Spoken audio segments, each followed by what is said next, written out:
Vor einigen Monaten ist mein Nachbar gestorben. Oder besser gesagt, fast mein Nachbar. Unsere Häuser liegen mindestens 400 Meter auseinander. Zwischen uns erstreckt sich ein Feld und anschließend eine weite Wiese, auf der Schafe grasen. Nur abends, wenn die Fenster erleuchtet sind, erhasche ich einen flüchtigen Blick auf sein Haus. Hier in Ostfriesland leben die Menschen sehr verstreut und man kann jahrelang Nachbarn sein, ohne mehr zu tun, als sich kurz zuzunicken, wenn man sich zufällig begegnet. So lebten wir fast 20 Jahre Seite an Seite.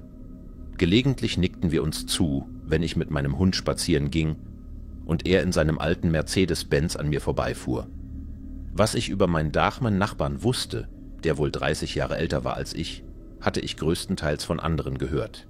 Er war früher als Handelsreisender tätig und in seinen Eigenarten etwas exzentrisch. Früher veranstaltete er oft ausgelassene Partys, doch seit seine Frau gestorben war, lebte er weitgehend isoliert. In den letzten Jahren kam kaum noch ein ambulanter Pflegedienst zu Besuch. Das Paar hatte sein Haus selbst eingerichtet. Von außen sah es recht unscheinbar aus. Ein weiß gestrichenes Einfamilienhaus mit blauen Fensterrahmen, das sich in Richtung Küste erstreckte. Drinnen war es jedoch ungewöhnlich. Dicke, grüne Teppiche, dunkle Tapeten, mehrere kleine Bars, Panoramafenster mit Blick auf die weiten Marschen, Gruppen von blutroten Ledersofas und schwarz getönte Glastische mit großen Aschenbechern. Die Dorfbewohner erzählten mit großer Faszination, wie das Paar mehrere Türen und Innenseiten der Schränke mit leopardgemustertem Stoff überzogen hatte.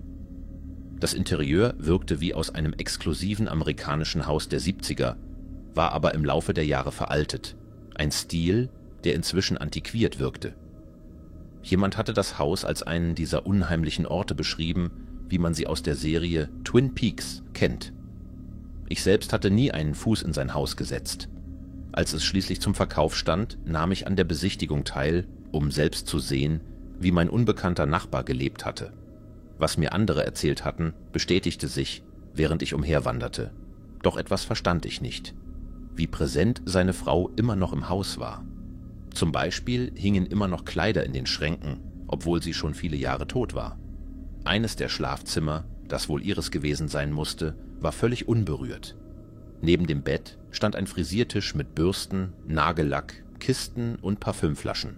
Mir wurde klar, dass er seine Frau tief betrauert haben musste, dass seine Lebenskraft erloschen und die Zeit nach ihrem Tod stillgestanden war. Mit einem Gefühl der Verlegenheit bedankte ich mich bei dem Makler für die Besichtigung. Ich hatte die Rolle eines interessierten Käufers gespielt, obwohl ich in Wirklichkeit nur neugierig war und ein wenig spähte. In den folgenden Tagen konnte ich mich nicht von den Eindrücken des Hauses lösen. Der muffige Geruch und der Hauch von Zigarettenrauch, das Gefühl der Verlassenheit und tiefen Trauer, beinahe besessen machend, all das blieb in mir hängen.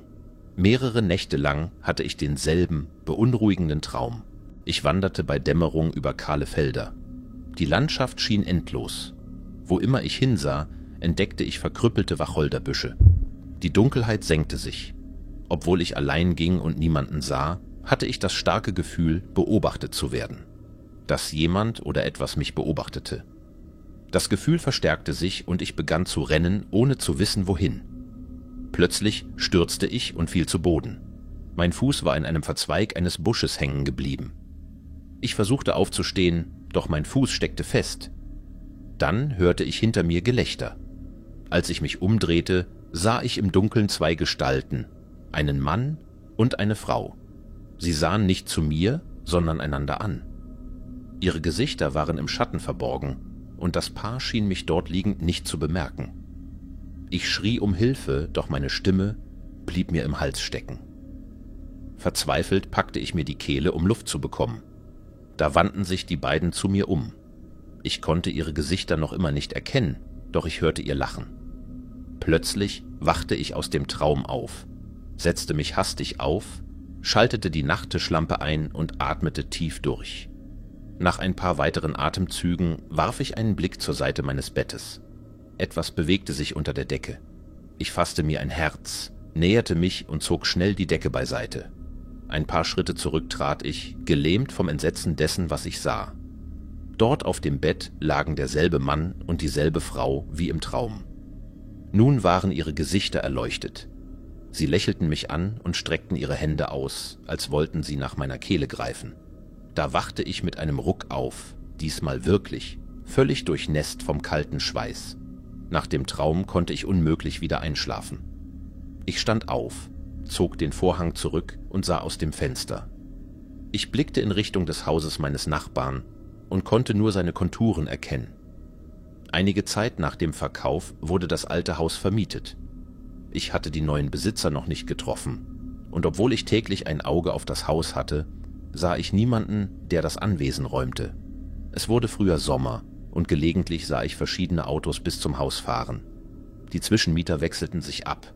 Bald wurde mir klar, dass das Haus unberührt blieb und so vermietet wurde, wie es hinterlassen worden war, als der Mann starb. Eines Abends, als ich mit dem Hund spazieren ging, traf ich zwei leicht kichernde Frauen. Ich merkte, dass sie Sommergäste waren und grüßte sie mit einem freundlichen »Guten Abend«. Die Frauen hielten an und wollten plaudern. Sie entschuldigten sich und erklärten, dass sie ein paar Gläser Wein getrunken hätten. Sie sagten, sie hätten das Haus wegen der Fotos auf der Website gemietet, weil die Atmosphäre so seltsam und anders wirkte. Die blonde Frau wollte begeistert etwas teilen, was sie im Haus erlebt hatten. Ihre dunkelhaarige Begleiterin unterbrach sie und wollte lieber von mir Tipps zu Ausflugszielen haben.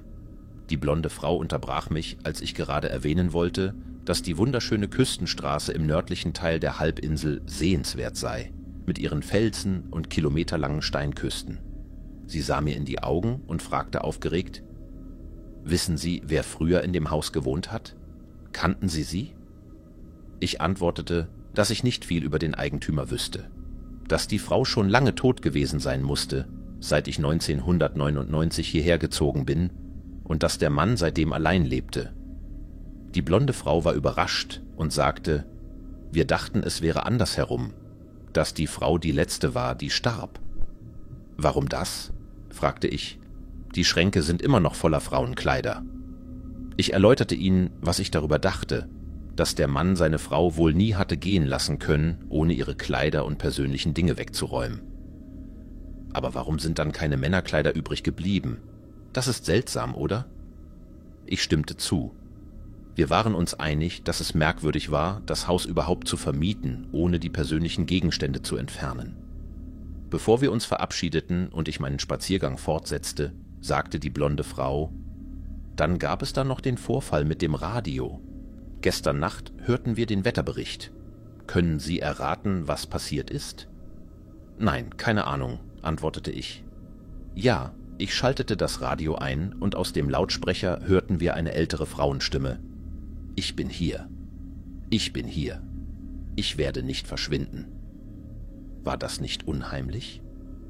Die Dunkelhaarige lachte nervös und meinte, ihre Freundin habe eine lebhafte Fantasie.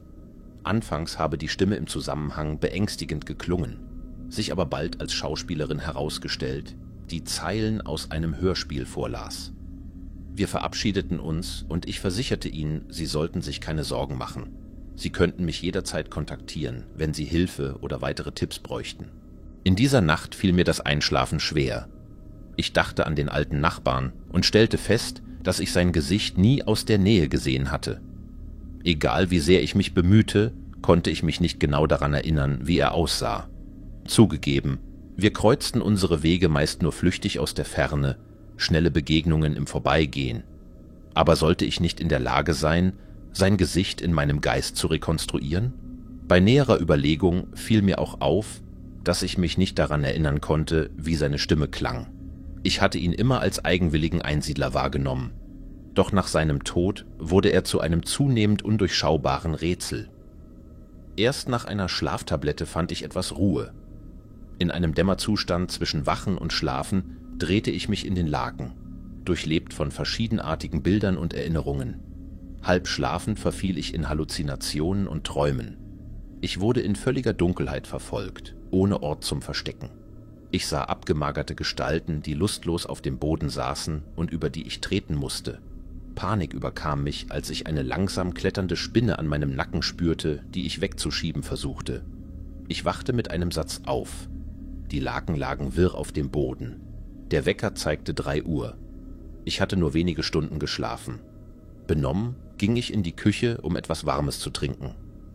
Gleichzeitig warf ich einen Blick in Richtung des Hauses meines Nachbarn. Dort brannten ebenfalls Lichter. Ich kochte Milch mit ein paar Löffeln Butter darin, so wie es meine Großmutter gemacht hätte, als ich als Kind Schlafprobleme hatte. Die lauwarme, leicht süße Milch erfüllte mich bald mit einem Gefühl der Ruhe. Draußen begann die Sonne am Horizont aufzugehen.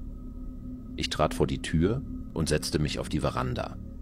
Die Luft war frisch und ich spürte schon, wie mich die Sonnenstrahlen wärmten.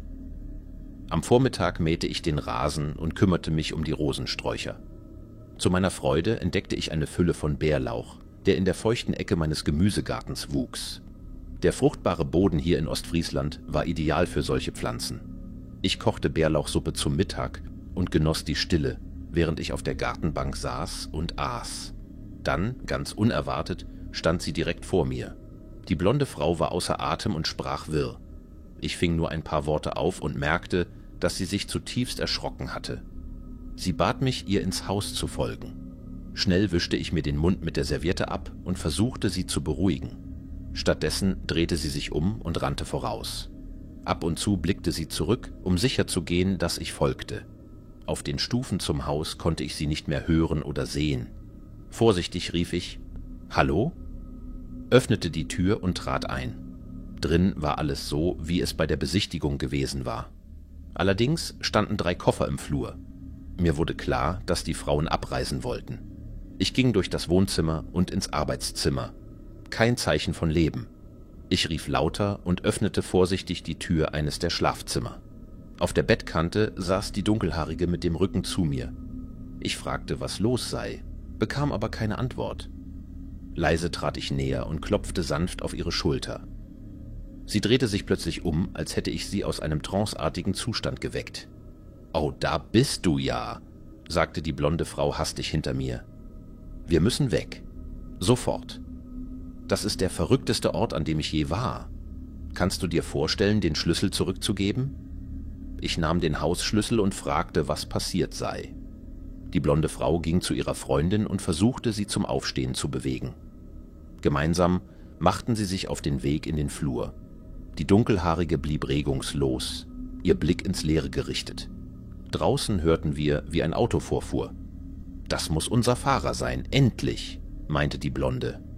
Die blonde Frau setzte sich auf einen Stuhl, während die Dunkelhaarige die Koffer hinaustrug. Ich ging in die Knie und nahm sanft ihre Hände in meine.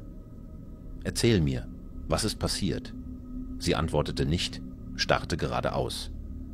War sie in Schock? Ich stand auf und bot an, den letzten Koffer zu tragen. Dann begann sie in monotonem Ton fast mit sich selbst zu sprechen. Ich war allein auf der Wiese unter dem Haus. Ich ging zwischen den Wacholderbüschen umher und pflückte Blumen. Dann hatte ich das Gefühl, dass jemand oder etwas mich beobachtete. Das Gefühl wurde immer stärker. Ich war beobachtet, obwohl ich niemanden sah. Ich bekam Angst und rannte zurück zum Haus. Da stürzte ich. Mein Fuß blieb in einem Zweig hängen. Hinter mir hörte ich 2 Leute lachen. Sie standen direkt hinter mir. Ich hielt mir die Ohren zu und schrie laut. Da kam Maria und fragte, was passiert sei. Sie sagte, sie habe niemanden gesehen und kein Lachen gehört. Maria brachte mich zu meinem Bett und ich schlief erschöpft ein. Dann wachte ich mit einem Satz auf und merkte, dass ich nicht mehr in meinem Schlafzimmer war, sondern im Schlafzimmer meiner Frau. Verwirrt stand ich auf, stieß im Dunkeln gegen den Frisiertisch und begriff, dass ich schlafwandlerisch umhergeirrt sein musste. Ich blickte aus dem Fenster. Ich sah, dass der Mann, den ich mit dem Hund getroffen hatte, auch noch wach war. Dort drüben brannte Licht in seinem Haus. Als ich mich umdrehte, bemerkte ich etwas in dem Bett, in dem ich gelegen hatte. Es bewegte sich. Ich fasste mir ein Herz, näherte mich und zog die Decke zurück. Dort lagen ein alter Mann und eine alte Frau. Sie lachten mit denselben Stimmen, die ich draußen gehört hatte, und streckten dann ihre Hände in meine Richtung aus. »Wo sind Sie jetzt?« fragte ich. Die blonde Frau trat ein und antwortete, »Das war natürlich eine Illusion, ein Traum. Sie hat Fieber. Komm schon, wir müssen jetzt weg«, sagte sie, während sie mir gleichzeitig den Koffer aus der Hand nahm. Unterstützend führte sie ihre Freundin zum wartenden Auto hinaus. Verwirrt folgte ich ihnen und sah, wie sie einstiegen und die Türen schlossen. Dann erkannte ich das Auto. Es war ein alter Mercedes-Benz, genau wie der, mit dem mein alter Nachbar früher fuhr. Und dann passierte etwas Seltsames. Auf dem Fahrersitz saß eine ältere Frau, teilweise hinter der Windschutzscheibe verborgen. Ich hatte kaum Zeit, sie zu erkennen, bevor sie losfuhren. Aber ich war mir sicher, dass ich diese Frau schon einmal gesehen hatte. Ich wohne in einem alten Wohnkomplex im Herzen Berlins, ganz in der Nähe der Universität, an der ich studiere. Meine Wohnung ist alt und sehr veraltet, aber die Miete ist günstig. Da ich nur neben dem Studium in Teilzeit arbeite, war ich begeistert, ein erschwingliches Zuhause gefunden zu haben. Das Aussehen war mir nicht so wichtig. Der Umzug in diese Wohnung ermöglichte es mir, weiterhin komfortabel zu leben. Ich lebe allein, ohne Mitbewohner. Und anfangs fühlte ich mich in meiner Wohnung sehr wohl, ohne dass mir im ersten Jahr etwas Seltsames passierte. Das Einzige, was mir seltsam vorkam, war, dass ich immer wieder zufällig blonde Haare fand, die nicht meine waren. Die ersten Male dachte ich mir nicht viel dabei, aber es wurde immer häufiger. Als ich mich auf meinen Sessel setzte, sah ich ein langes blondes Haar in den Stoff eingewoben. Dann war ich unter der Dusche und dasselbe lange blonde Haar hing am Duschvorhang. Es war merkwürdig, denn ich habe keine blonden Freunde. Elke hat rotes Haar und Jana hat rabenschwarz Haare. Meine eigenen Haare sind schulterlang und schokoladenbraun. Ein ganzes Jahr lang fand ich immer wieder diese blonden Haare und dachte immer nur, dass sie vielleicht von meiner Kleidung kämen, nachdem ich draußen war. Es war nicht gruselig genug, um mir Sorgen zu machen. Doch nach einem ganzen Jahr lag ich auf meinem Sofa und schaute Netflix, als ich plötzlich ein Mädchen meinen Namen sagen hörte. Ich erstarrte, konnte mich nicht rühren. Ich hatte große Angst. Ich kannte die Stimme nicht und wollte nicht herausfinden, wer sie gesagt hatte. Plötzlich gingen mir all die blonden Haare, die ich gefunden hatte, wieder durch den Kopf. Nach 2 Minuten, in denen ich nur dastand, durchsuchte ich meine Wohnung. Meine Tür war verschlossen, alle Fenster waren geschlossen und niemand war da. Da erzählte ich Elke und Jana von den ständigen Funden der blonden Haare und von der Stimme, die meinen Namen rief. Zu diesem Zeitpunkt schien es nicht ernsthaft zu sein. Sie fanden die Idee cool, wenn ich eine Übernachtungsparty mache und wir versuchen, mit meinem Bach-Geist zu sprechen. Elke interessierte sich sehr für das Paranormale. Jana und ich stimmten dem zu. Es schien uns in dem Moment aufregend zu sein. Ich glaube, ich habe damals nicht ganz geglaubt, was passierte. Also waren wir alle in meiner Wohnung und Elke meinte, wir sollten mit dem Geist sprechen. Sie benutzte ihr Handy, um aufzunehmen. Auf der Kamera fingen wir nichts ein, aber Elke schwört immer noch, dass sie die Stimme eines Mädchens sagen gehört hat. Zu Hause? Jana und ich hörten nichts. Nach einer recht lustigen Nacht, in der wir uns als Geisterjäger ausgaben, schliefen wir alle in meinem Zimmer ein. Jana und ich im Bett, Elke auf dem Boden auf einer Luftmatratze. Es war 2 Uhr morgens, da fing Jana plötzlich an zu schreien, so laut und erschreckend. Sie schlief noch. Und Elke und ich versuchten verzweifelt, sie zu wecken, aber sie wollte nicht aufwachen. Ich rannte, holte mir ein Glas Wasser und warf es ihr ins Gesicht, worauf sie aufwachte. Sie war so aufgebracht und verängstigt und erzählte, dass sie in ihrem Traum allein in meiner Wohnung gewesen sei, als plötzlich alle Lichter ausgingen und sie spürte, dass jemand bei ihr war. Sie sagte, sie habe erkannt, dass es ein Traum war, aber konnte nicht aufwachen, daher das Schreien. Sie wollte gehen, und wir waren alle so erschüttert, dass wir alle gingen und zu Jana nach Hause, die noch bei ihren Eltern lebte. Jana wollte nicht mehr über den Traum sprechen und erzählte mir, dass sie so etwas noch nie zuvor erlebt hatte und nicht wieder in meine Wohnung zurückkehren möchte. Sie war und ist immer noch traumatisiert von dieser Erfahrung. 2 Monate nach dem Vorfall mit Jana.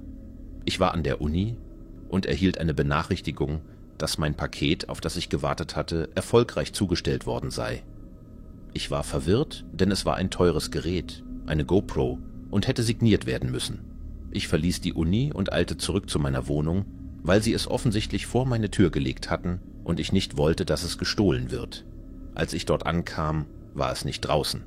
Es lag in der Küche auf der Arbeitsplatte. Ich wusste, dass der Vermieter Schlüssel hat und dort gewesen sein musste, weshalb ich etwas verärgert wurde. Denn normalerweise informiert er mich, wenn er vorbeikommt und warum. Ich rief ihn an. Er leugnete, dort gewesen zu sein und sagte mir, dass er mich benachrichtigt hätte, wenn er kommen würde, wie er es immer tut. Das stimmte, aber ich ignorierte den Teil meines Geistes, der schrie, dass etwas nicht stimmte, und sagte mir nur, er will nicht zugeben, dass er da war, um mich nicht zu verärgern. Noch einmal 2 Monate später bekam ich endlich eine neue Nachbarin. Die Wohnung nebenan, die auch die einzige weitere Wohnung auf meinem Stockwerk war seit langem renovierungsbedürftig und wurde gerade an die netteste ältere Dame vermietet. Ihr Sohn half ihr beim Einzug, er ist in den 40ern und ein netter Kerl. Er bat mich, auf seine Mutter aufzupassen, weil er sich Sorgen machte, dass sie allein sei. Ich beruhigte ihn, dass es eine gute Gegend sei und ich nie Probleme gehabt hätte, allein im Haus zu wohnen.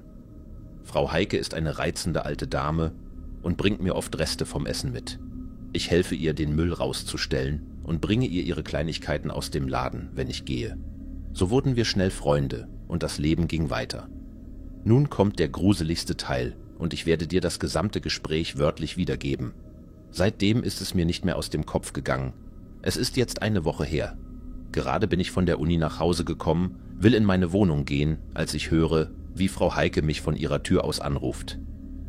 »Hallo Liebling, hast du einen Moment? Ich wollte kurz mit dir sprechen.« »Ja, klar, ist alles in Ordnung?« Nun laufe ich auf sie zu und sie winkt mir zu, in ihre Wohnung zu kommen. Wir setzen uns an ihren Tisch und sie sagt etwas, das mir einen Schauer über den Rücken jagt. Etwas, das ich mein Leben lang nicht vergessen werde. Ich weiß nicht, wie ich das ansprechen soll, aber ich habe schon eine Weile darüber nachgedacht und muss mit dir reden. Ich mache mir Sorgen um das Mädchen, mit dem du angeblich zusammenwohnst. Ich verstehe, dass sie irgendwelche Probleme haben muss, und mir liegt es wirklich am Herzen, ihr zu helfen, so gut ich kann. Aber das ständige Weinen den ganzen Tag beeinträchtigt langsam auch mein Leben. Ich habe versucht, zu ihr zu gehen und sie zu trösten, aber sie sagt einfach, dass es ihr gut geht und öffnet die Tür nicht. In meinem Kopf rasten all die seltsamen Dinge ab, die passiert sind, und ich konnte meinen Herzschlag in meinen Ohren hören. Trotzdem antwortete ich, »Frau Heike, das Weinen muss aus einer anderen Wohnung kommen.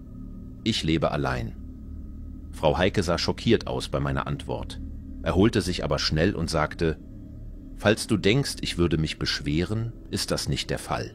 Ich stand heute einfach vor deiner Wohnungstür, als sie mit mir durch die Tür sprach und mir sagte, dass es ihr gut geht. Ich habe sie auch gesehen, also gibt es keinen Grund, es zu leugnen. Ich bin nicht wütend, ich möchte das nur klären.« Jetzt geriet ich in Panik. Ich wusste nicht einmal, was ich sagen sollte, aber versicherte ihr immer wieder, dass ich alleine wohne. Ich führte sie in meine Wohnung und sie wirkte besorgt. Ich zeigte ihr mein Einschlafzimmer, damit sie sah, dass niemand sonst da war. Dann bestand sie darauf, dass ich noch einmal zu ihrer Wohnung zurückkehre, um einen Kaffee trinken. Darauf freute ich mich. Sie machte mir einen Kaffee und erzählte mir, wie oft sie das Weinen gehört hatte und wie sie an meiner Tür stand und ihre Hilfe anbot. Sie sagte, das Mädchen antwortete immer in demselben monotonen Ton, »Mir geht es gut.« Und dann hörte das Weinen auf. Jetzt geriet ich wirklich in Panik und Frau Heike bemerkte das. Etwas, das sie sagte, blieb mir im Gedächtnis und ich fasste den Mut, sie zu fragen, obwohl ich es eigentlich nicht wissen wollte. »Du sagtest, du hast sie gesehen. Wie sah sie denn aus?« Ich hörte, wie deine Tür aufging und dachte, es wärst du, der nach Hause kommt. Als ich meine Tür öffnete, sah ich sie die Treppe hinuntergehen. Alles, was ich wirklich sah, war ihr blondes Haar. Meine Adern fühlten sich eiskalt an. Ich konnte kaum glauben, was geschah. Ich erzählte Frau Heike alles, von den Haaren, der Übernachtungsparty, der Lieferung. Sie verstand meinen Zustand. Sie sagte, dass ich in ihrer Wohnung bleiben könne. Das tat ich. Wir beschlossen auch, den Vermieter zu kontaktieren, in der Hoffnung, dass vielleicht noch jemand den Schlüssel gehabt und in meiner Wohnung gelebt hätte. Er schien sehr seltsam. Normalerweise ist er ein lustiger Typ, immer mit Witzen. Aber diesmal versicherte er mir nur, dass niemand sonst einen Schlüssel gehabt hätte. Und legte dann im Grunde auf. Jetzt bin ich wieder in meiner Wohnung. Die einzigen, die meine Geschichte kennen, sind Frau Heike, Jana, Elke und 2 Jungs von der Uni, Jan und Max. Was soll ich jetzt tun? Ich weiß, das klingt alles sehr unwahrscheinlich und ich habe sogar darüber nachgedacht, einen Priester hereinzuholen, wie in den Filmen. Aber es ist mir so peinlich, das zu tun. Was soll ich tun? Okay, ich dachte, ich gebe euch ein Update zu meiner Situation. Danke für all eure Kommentare, sie haben mir wirklich sehr geholfen. Zuerst habe ich meinen Vermieter kontaktiert. Sein Name ist Angelo, ich glaube, er stammt aus Italien, da er einen leichten Akzent hat. Ich würde Angelo als einen lebensfrohen Menschen beschreiben, aber beim letzten Gespräch wirkte er sehr merkwürdig.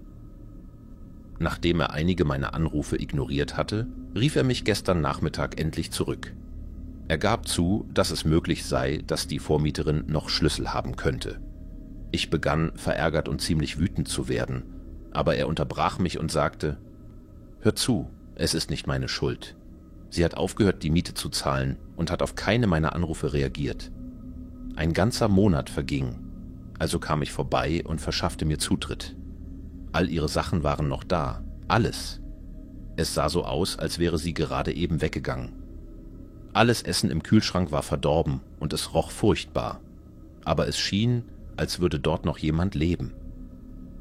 Ich wartete noch einen weiteren Monat, rief sie an und kam tagsüber und abends vorbei.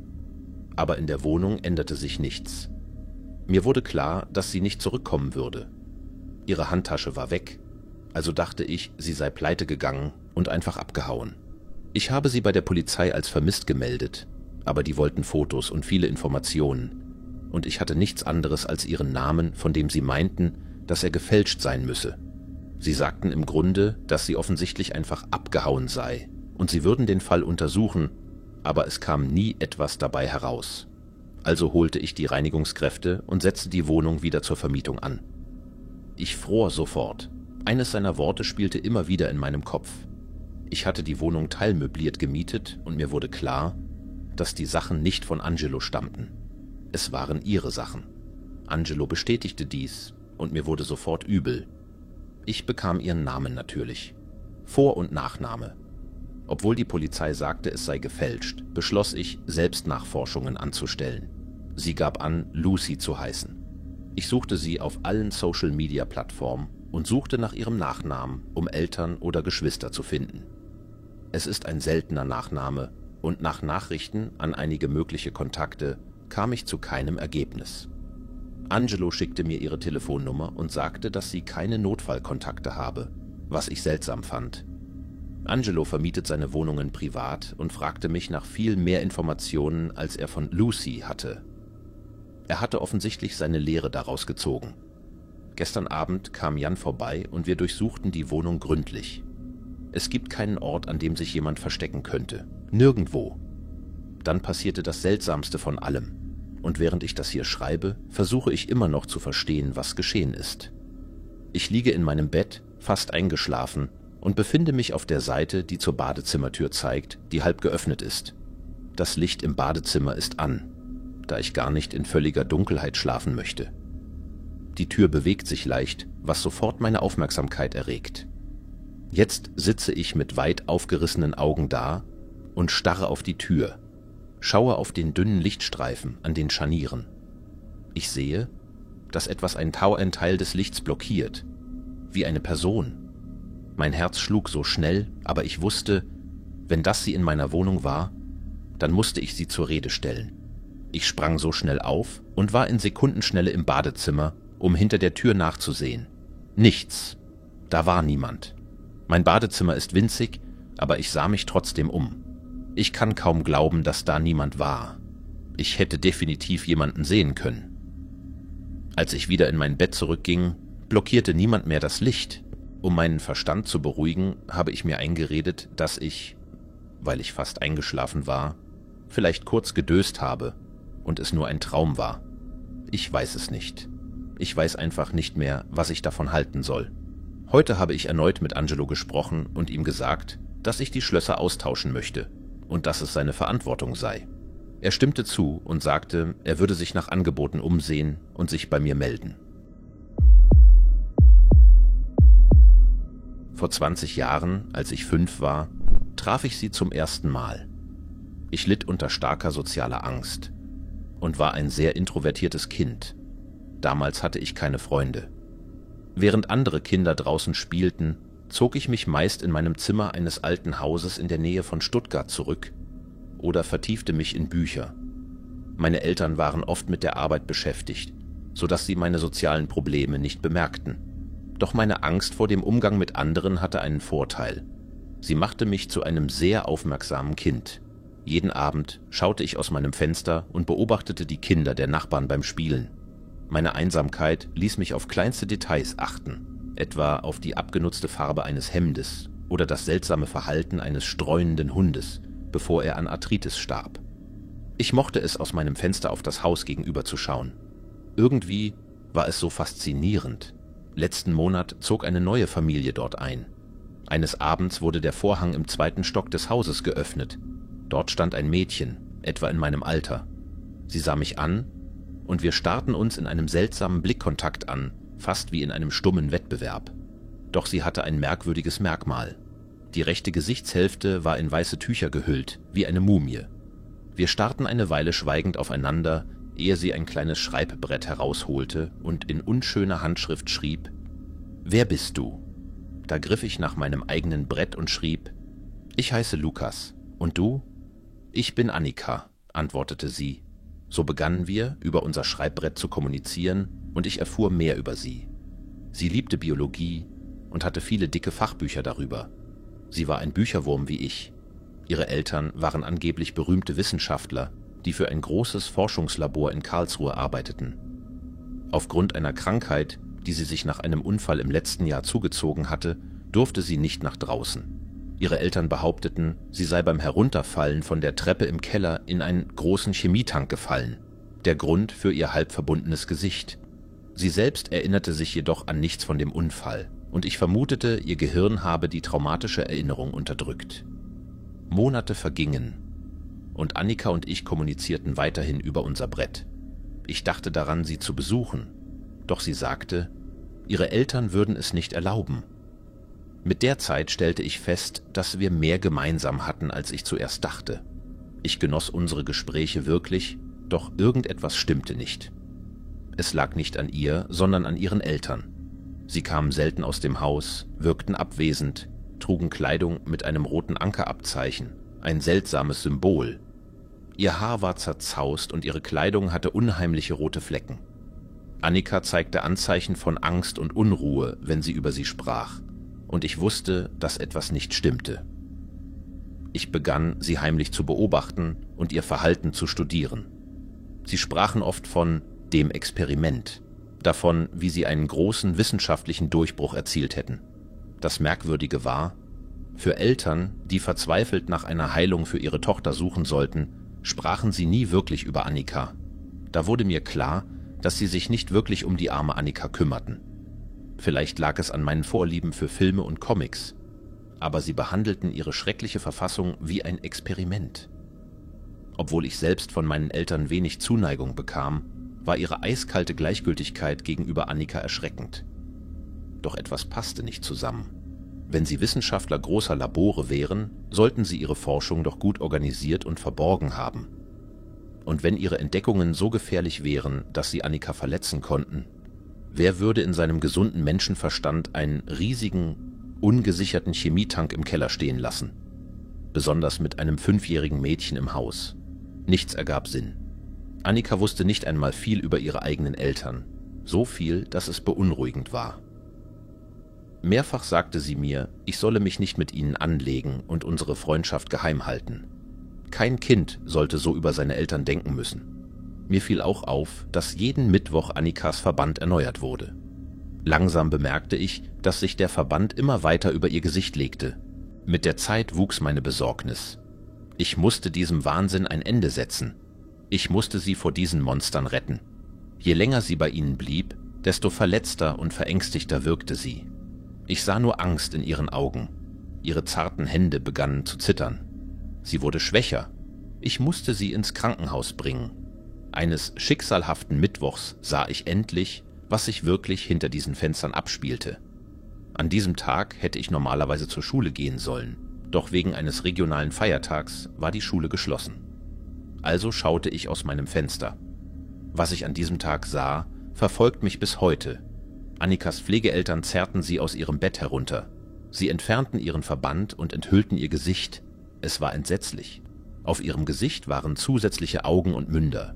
Ihre Augen glühten rot mit katzenartigen Pupillen. Ihre Zähne waren messerscharf. Sie war nicht menschlich. Sie begannen, sie in eine Ecke zu schlagen. Blut beschmutzte ihre Kleidung und sie schrie vor Schmerz. Diese Monster gossen eine seltsame Flüssigkeit auf ihr Gesicht. Sie schrie, ihr Gesicht begann zu schmelzen und einer ihrer Zähne fiel heraus. Sie sammelten den scharfen Zahn ein und steckten ihn in ihre Taschen. Ich konnte die Misshandlungen nicht länger ertragen. Sie mochte vielleicht nicht menschlich sein, aber sie war meine erste echte Freundin. Ich klopfte panisch an mein Fenster, versuchte ihre Aufmerksamkeit zu erregen. Sie sahen mich an, ihre Gesichter voller Zorn. Sie stürmten die Treppen hinunter, ich folgte ihnen. Ich war schneller. Schnell schloss ich Türen und Fenster ab, griff zum Festnetztelefon und rannte die Treppe hinauf. Währenddessen hörte ich, wie sie an meiner Haustür rüttelten. Ich schloss mich in meinem Zimmer ein und wählte den Notruf. 110. Die Polizei kam und nahm diese Wahnsinnigen fest. Es stellte sich heraus, dass sie keine echten Wissenschaftler waren. Und Annika war nicht einmal ihre leibliche Tochter. Sie hatten sie aus einem Waisenhaus in einer Kleinstadt am Rande des Schwarzwaldes adoptiert. Die Polizei rettete Annika und brachte sie ins Krankenhaus. Ihr Zustand war schlimm, aber die entstellenden Fremdorgane konnten entfernt werden. Ich weiß nicht mehr genau, was danach geschah. Aber ich erinnere mich, dass ich Annika im Krankenhaus besuchte. Nach ihrer Genesung wurde sie von einem liebevollen Paar aus der Nähe adoptiert. Sie liebten und kümmerten sich um sie, wie es wahre Eltern tun sollten. »Lukas, träumst du schon wieder?« fragte Annika eines Tages. »Oh, ich habe nur an uns gedacht.« »Entschuldige, Liebling«, antwortete ich. Sie lehnte sich für einen Kuss vor und ihr drittes Auge starrte mich voller Zuneigung an. Hätte ich an jenem Fenster nicht gestanden, als wir uns trafen, wäre meine Verlobte vielleicht immer noch in diesem höllischen Haus gefangen gewesen. Serienmörder Heinz Müller, auch bekannt als der Clown von Berlin, lebte bequem in seinem Altbauhaus in Kreuzberg, zusammen mit 26 anderen Menschen, doch zugleich fühlte er sich einsam. Er hatte Nachbarn, doch was wäre, wenn diese die Ersten wären, die merken, dass etwas nicht stimmt? Was würden sie tun? Was sollten sie tun? Diese Fragen stellen sich mir, da ich zunehmend den Verdacht hege, dass ich der ahnungslose Nachbar in dieser Geschichte bin.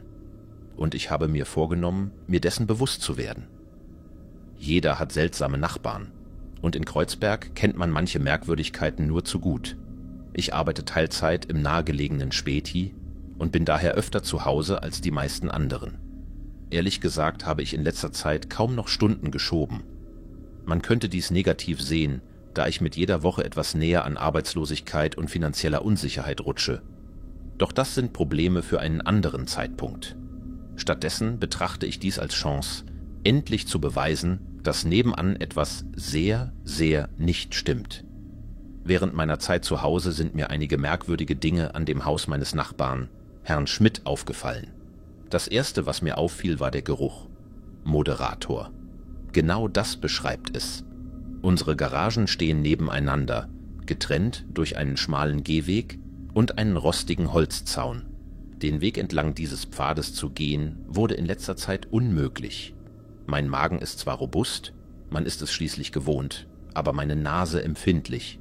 Daher bringe ich seitdem jeden Dienstag meinen Hautway-Müll direkt durchs Haus nach draußen, vorbei an den typischen Berliner Hinterhöfen und dem bunten Kiezleben. Das nächste, was mir auffiel, waren Herr Schmidts neue Freunde und ihre seltsamen Gewänder. Jeden Donnerstagabend in den letzten 2 Wochen tauchen 3 Männer in dunklen Roben durch sein schweres Rolltor auf. Sie bleiben eine Weile, manchmal so lange, dass man meinen könnte, sie veranstalten eine nächtliche Zusammenkunft wie ein geheimes Ritual. Ich könnte die Polizei rufen, doch in Deutschland ist ein übler Geruch und falsch gekleidete Freunde kein Straftatbestand. Für mich persönlich ist es kein großes Problem, neben einem Haus zu wohnen, das stinkt, oder neben jemandem, der merkwürdige, schlecht gekleidete Freunde hat. Das Problem entsteht, wenn dieser Modergeruch und diese 3 in dunklen Roben zur selben Zeit auftreten. Da muss ein Zusammenhang bestehen. An diesem Punkt ist die einzige Person, auf die ich mich wirklich verlassen kann, um dem auf den Grund zu gehen, nur ich selbst. An einem typischen Donnerstagabend komme ich nachmittags von meinem Späti-Job in den Laden zurück und beginne mit Phase 1 meines Plans. Diese Phase gleicht dem Film in Das Fenster zum Hof. Ich setze mich still in meine kleine Wohnung im Erdgeschoss, spioniere durch die abgenutzten Fensterrahmen und warte auf das erste Anzeichen. Es zeigt sich in Form eines betagten Rolltors, das sich knarrend hebt, gefolgt von Herrn Schmidt in dunkler Robe, der seine neuen Freunde empfängt. Alle tragen dieselben düsteren Gewänder. Durch die beschlagene Küchenfensterfront beobachtend, klettere ich auf die alte Bank neben dem Fenster, um an Tasbachet einen besseren Blick zu erhalten. In diesem Moment, gefangen im Augenblick und von Adrenalin durchströmt, rutscht meine Hand ab, sodass meine Stirn und die abgewetzte Arbeitsplatte in einer lauten Kollision zusammenstoßen und damit abrupt enden meine voyeuristischen Abenteuer der ersten Phase. Phase 2 beginnt, als ich schmerzgeplagt auf dem kalten Küchenboden liege. Mein Kopf pocht und ich erinnere mich daran, dass ich die Bankoberfläche hätte abwischen sollen, nachdem ich vor Stunden ein Glas Wasser darauf verschüttet hatte. Es ist dunkel im Berliner Frühling, aber noch ist Zeit. Ich rufe die nahegelegene Pizzeria Bella Napoli an und bestelle mehrere Pizzen an Herrn Schmidts Adresse in der Oranienstraße. Dabei weise ich darauf hin, dass der Lieferant am Rolltor klingeln soll. Jemanden anderen in dieses düstere Heim zu schicken, schien mir viel sicherer, als selbst hineinzuspazieren. Außerdem gebe ich mir so die Gelegenheit, aus nächster Nähe zu beobachten, was geschieht, ohne mich erneut zu verletzen. Nachdem ich aufgelegt habe, eile ich ins Badezimmer, um den Schaden an meinem Kopf zu begutachten. Nach einem kräftigen Schluck gegen die Kopfschmerzen und einem schnellen Toilettengang – Vorsicht ist besser als Nachsicht – ziehe ich mein dunkelstes, ermittlerhaftestes Outfit an. Ein dunkler Mantel und eine Beanie und verlasse leise durch die Hintertür. Vor dem Zaun, der unsere Häuser trennt, steht eine Reihe dicker, alter Büsche. Der Vorteil dieses Weges ist, dass ich unbemerkt bleibe. Der Nachteil aber, dass ich tief im Geruchskegel dieses widerlichen Modergeruchs bin. Glücklicherweise habe ich mich darauf vorbereitet. Ein in die Nasenlöcher gestecktes, in Eiswasser getränktes Taschentuch hilft, das Schlimmste abzufangen. Ich schleiche mich durch die Gasse, dringe in die Büsche ein, umgeben von Graffiti und dem leisen Summen der Berliner Nacht, und beginne zu warten. Unglücklicherweise ist die Pizzeria Bella Napoli berüchtigt für langsame Lieferungen. Und trotz meiner Bitte um eine 20-minütige Lieferzeit habe ich mich auf eine eher lange Wartezeit in diesem dichten Gebüsch eingestellt. Von hier aus höre ich nun deutlich die Geräusche aus Herrn Schmidts Haus. Zwar kann ich kaum verstehen, was jemand sagt, doch ihre Stimmen sind voller Intensität. Zusammen mit der unheilvollen Hintergrundmusik, vielleicht klassische Musik gemischt mit Bassdröhnen, die sie spielen, erfüllt mich dies mit Grauen, bis hinunter in die tiefsten Winkel meines Bauches. Ein silberner Kleintransporter hält auf der anderen Straßenseite neben einem typischen Berliner Späti. Auf der Seite prangt eine plakative Pizza-Werbung in Rot und Weiß. Der Pizzabote steigt aus und mir wird klar, dass ich diesen Plan, den ich über mehrere Tage und Nächte geschmiedet habe, überhaupt nicht durchdacht hatte. Als er mit ausgestreckten Armen, beladen mit Kartons, auf die Garage zusteuert, beginne ich nervös im Gebüsch zu retzen. Gedanken an die Gräueltaten, die diesem Mann widerfahren könnten, falls meine düsteren Vermutungen stimmen, überschwemmen meinen Geist. Unglücklicherweise lässt diese Vorstellung mein Herz rasen, und dieses erste ätzende Geräusch reißt mir auch die in meiner Nase gesteckten Taschentücher heraus.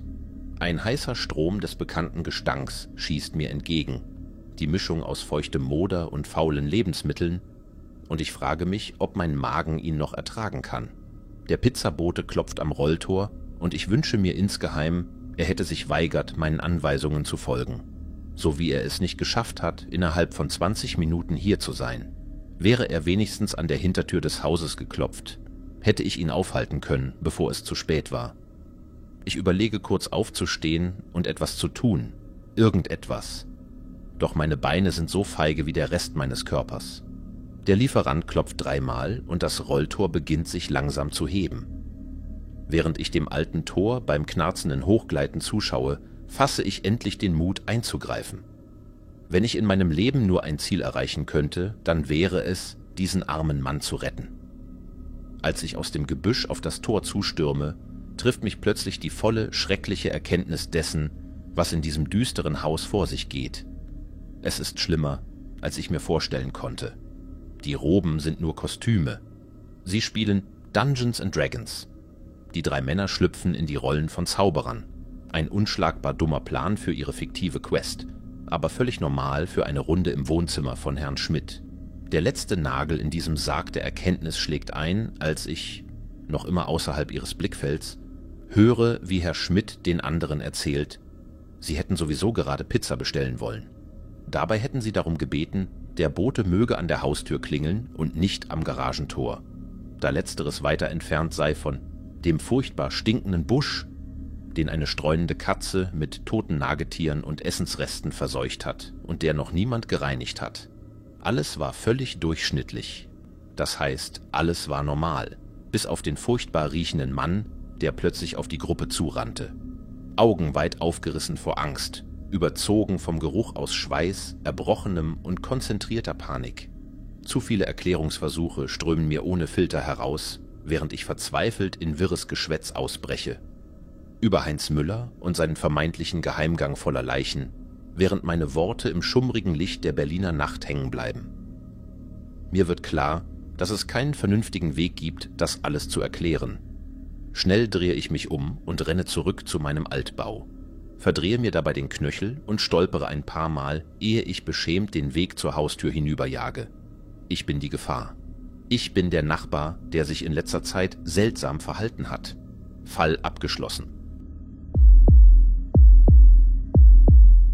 Ich wohne allein in einer umgebauten Scheune gegenüber einem alten Bauernhaus in der niedersächsischen Landschaft, verbunden durch einen kleinen Schotterweg.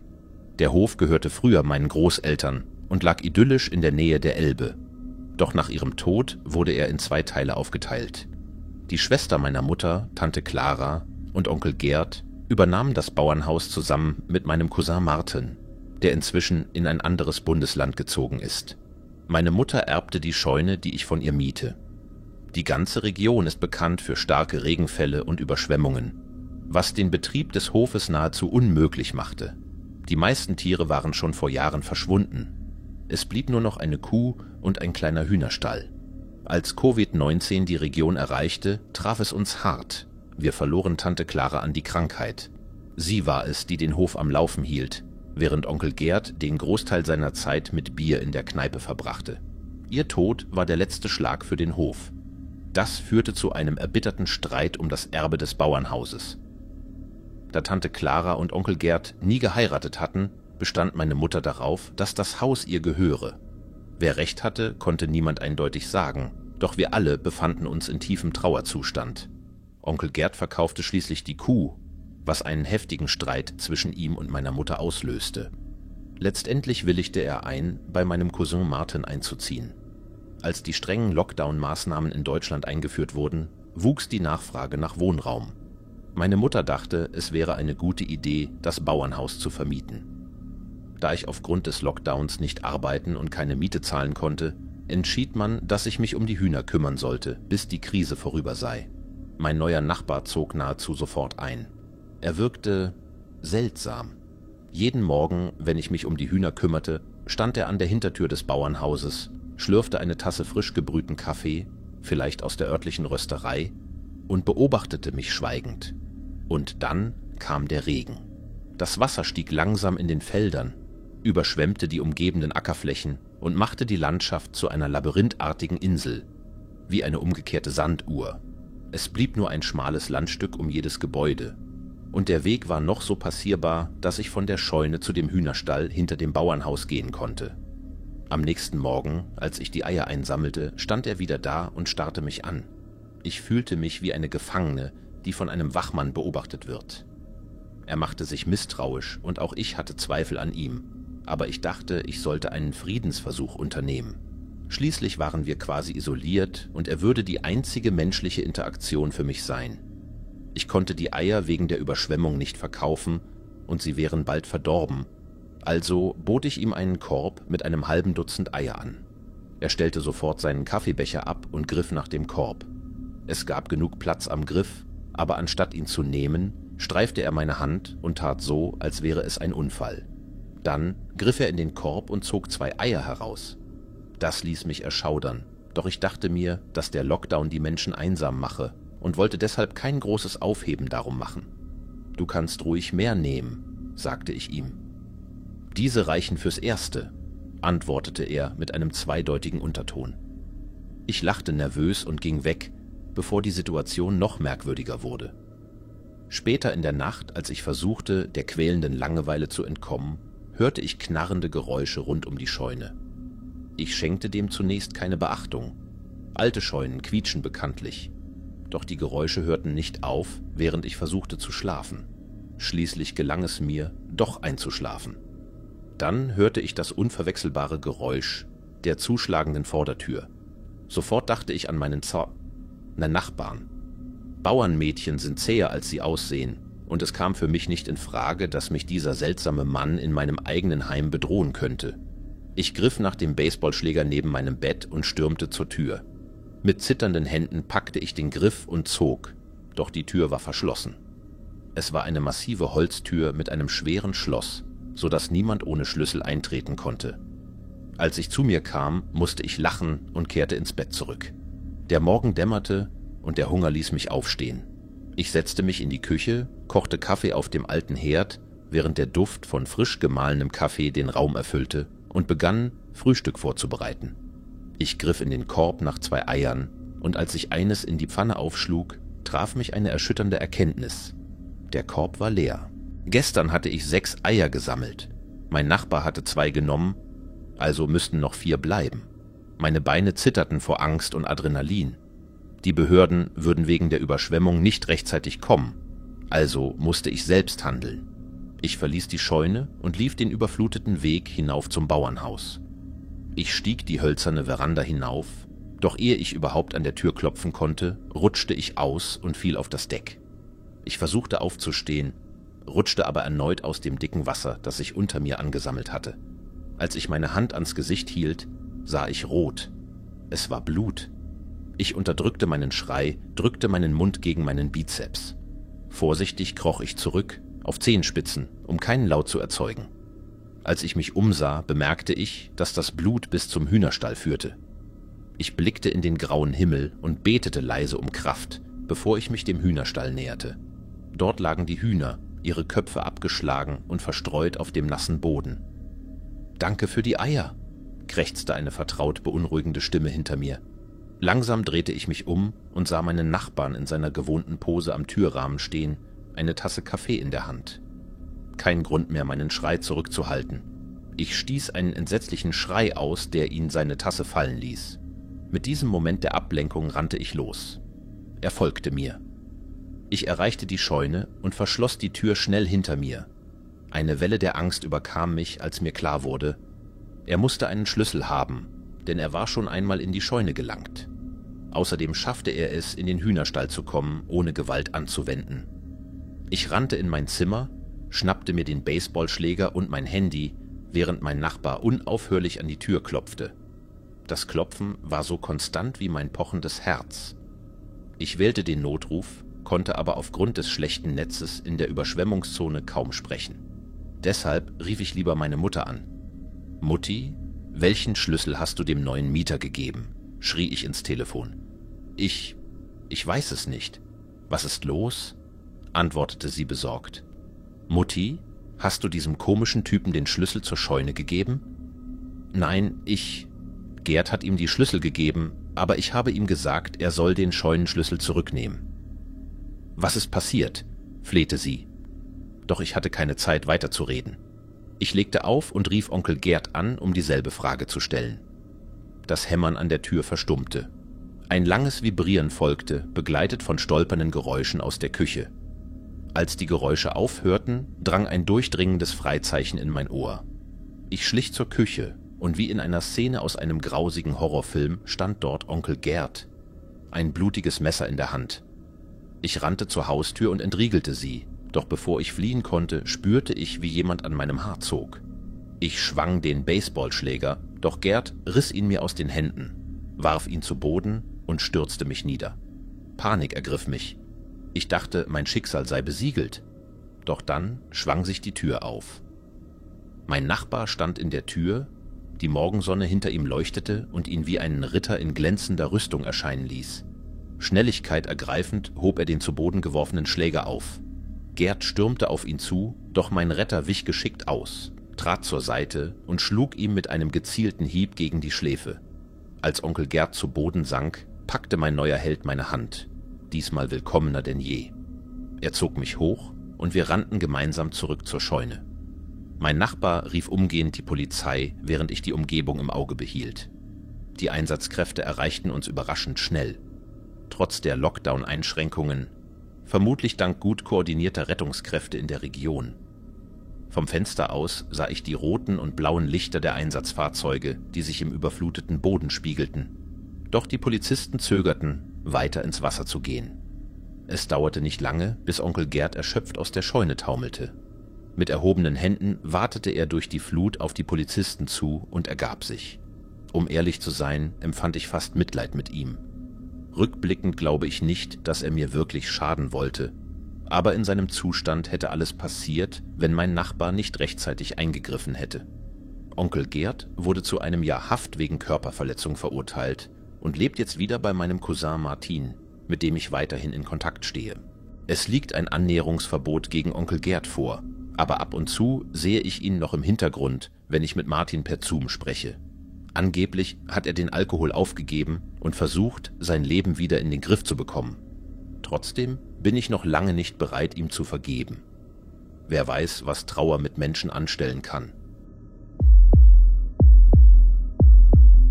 Ich lebe in einem ruhigen Wohnviertel von Berlin mit meiner Tochter Alina und meinem Sohn Jonas. Ihre Mutter ist seit 2 Jahren nicht mehr in unserem Leben, nicht verstorben, einfach ein verdammtes Miststück. Und ich habe es als alleinerziehender Vater erstaunlich gut hinbekommen. Wir wohnen in einem Reihenhaus mit 2 Schlafzimmern in einem gepflegten Kiez. Ich habe einen soliden Job und die Kinder sind zum Glück gesund. Alles verlief reibungslos, bis zu jener Nacht vor 2 Monaten, als Jonas mich plötzlich ins Gesicht stupste. Er schluchzte heftig, doch ich erkannte an seinem Weinen, dass er Angst hatte und nicht verletzt war, was mich etwas beruhigte. Jonas hat immer wieder Albträume, daher nahm ich an, dass er wieder so einen hatte. Als ich ihn fragte, was los sei, antwortete er zitternd: Der Mann im Nachbarhaus zieht mir gruselige Grimassen. Ich hatte schon oft seine Geschichten von Monstern aus den dunklen Ecken seines Zimmers gehört, aber das war etwas Neues. Ich nahm an, dass er vom Haus nebenan sprach. Das Fehlen fantastischer Elemente machte mich jedoch beunruhigt. Es klang zu konkret für einen typischen Albtraum. Ich stand auf und ging mit Jonas im Schlepptau zu den Kinderzimmern. Alina war bereits im oberen Bett wach. Vom sanften Leuchten ihres Nachtlichts aus konnte ich sehen, wie sie die Arme verschränkte und ihren kleinen Bruder missbilligend anstarrte. Ohne das Licht einzuschalten, um draußen besser sehen zu können, späht ich zum Schlafzimmerfenster hinaus. Die Vorhänge waren teiloffen, sodass Jonas wohl hinausspähen konnte. Das benachbarte Reihenhaus links von uns war von Alinas und Jonas Zimmer aus sichtbar. Es gab 2 Fenster an dieser Seite, doch drinnen war es zu dunkel, um etwas zu erkennen. Ich erinnerte mich, dass das linke Fenster, nahe der Straße, zur Küche gehörte. Das rechte Fenster kannte ich nicht, da dort immer die Vorhänge zugezogen waren. Ich fragte Alina, ob sie etwas gesehen habe, und sie schüttelte den Kopf. Er hat immer Albträume und weint. Ich will nicht mehr mit ihm im selben Zimmer schlafen, Papa. Ich komme nie zur Ruhe. Das ist nicht fair. Als ich das hörte, fing Jonas wieder an zu weinen. Also ließ ich ihn die Nacht in meinem Schlafzimmer schlafen. Er hat dieses TMNT-Zelt, in dem er lieber schläft als in seinem eigenen Bett. Ehrlich gesagt dachte ich inzwischen, sein Albtraum sei nur ein Vorwand, um bei mir campen zu dürfen. Trotzdem ließ ich ihm in den nächsten 2 Nächten sein Zelt in meinem Zimmer aufbauen. In der 3. Nacht wurde ich erneut geweckt, diesmal von Alina, die über mir stand und meinen Arm schüttelte. Dieses Mädchen hatte mich seit Jahren nicht mehr mitten in der Nacht geweckt. Als ich fragte, was geschehen sei, sagte sie leise: Der Nachbar hat mir Grimassen gezogen. Diese Worte und die Angst in Alinas Stimme brachten mich wirklich aus der Fassung. Ich habe die Vorhänge zugemacht, als ich Gute Nacht sagte. Hast du sie geöffnet? Nur ein bisschen, aber ich hörte ein seltsames Geräusch. Was hast du gehört? Alina konnte es nicht genau erinnern. Sie erzählte, sie sei aufgestanden, um nachzusehen, und als sie den Vorhang beiseite schob, sah sie Licht im Fenster des Nachbarnhauses. Die Vorhänge im hinteren Zimmer waren aufgezogen und unser Nachbar stand direkt am Fensterrahmen. Was hat er gemacht? Alina überlegte kurz und dann verzog sich ihr Gesicht zu einem Ausdruck, den ich mir nie wieder ansehen möchte. Weder bei meinem Kind noch bei jemand anderem. Ich kann es kaum beschreiben. Zuerst grinste sie breit, sodass ein schmaler Spalt zwischen den Zahnreihen sichtbar war. Dann zog sie die Augenbrauen zusammen. Sie neigte ihren Kopf in meine Richtung, als ob sie mich ernsthaft auffordern wollte, zu achten, und spannte ihre Nackenmuskeln an. Das Schlimmste war, was sie mit ihren Händen tat. Sie streckte den linken Arm aus, als würde sie etwas vormachen, und ballte dann die rechte Hand zur Faust, um sie schnell hin und her über den Unterarm des linken Armes zu bewegen. Das arme Kind nannte es Violine spielen, aber mir schien klar, dass er andeuten wollte, jemand würde schneiden. Verstört forderte ich Alina auf, diese Geste und den Gesichtsausdruck nicht noch einmal zu machen. Ich war wütend und verwirrt. Unser Nachbar, ein Mann in seinen 40ern, war zwar etwas zurückgezogen, hatte sich aber immer normal verhalten, als ich ihn wenige Male ansprach. Ich konnte nicht verstehen, warum er meinen Kindern so etwas antun sollte. Nach weiteren Fragen wurde mir klar, dass mein Nachbar technisch gesehen vielleicht nichts Illegales tat. In seinem eigenen Haus unangebrachte Gesten zu machen, ist nicht verboten. Doch er schien gezielt meine Kinder zu belästigen. Ob es legal war oder nicht, plante ich, ihn am nächsten Morgen zur Rede zu stellen. Meine letzte Frage an Alina war, ob der Nachbar noch andere Gesten gemacht habe. Sie nickte und begann dann mit beiden Händen winkende »Komm her« Zeichen zu geben. Ich ließ Alina auch in meinem Schlafzimmer schlafen. Einmal ging ich zum Fenster im Kinderzimmer, aber wie zuvor sah ich nichts. Das Haus war dunkel. Am nächsten Morgen, bevor ich zur Arbeit aufbrach und nachdem ich Alina und Jonas zur Schule gebracht hatte, klopfte ich einige Minuten lang an die Haustür meines Nachbarns. Ich vermutete, dass er zu Hause war, da sein Wagen in der Einfahrt stand, doch er antwortete nicht. Schließlich musste ich gehen. Und als ich mich umdrehte, um zu sehen, ob er mich beobachtete, sah ich ihn flüchtig am vorderen Fenster, bevor er sich unter die Fensterbank duckte und aus dem Blick verschwand. Offensichtlich war der Mann ein Feigling und offensichtlich hatte er Probleme. Ich rief ihm zu, er solle uns nicht weiter verarschen und ging dann. In derselben Nacht schmiedete ich einen Plan. Während meine Kinder in meinem Zimmer schliefen, verweilte ich in ihrem Zimmer. Es war Freitagabend und ich war entschlossen, die ganze Nacht wach zu bleiben, um meinen Trauschpanzer, meinen Nachbarn auf frischer Tat zu ertappen.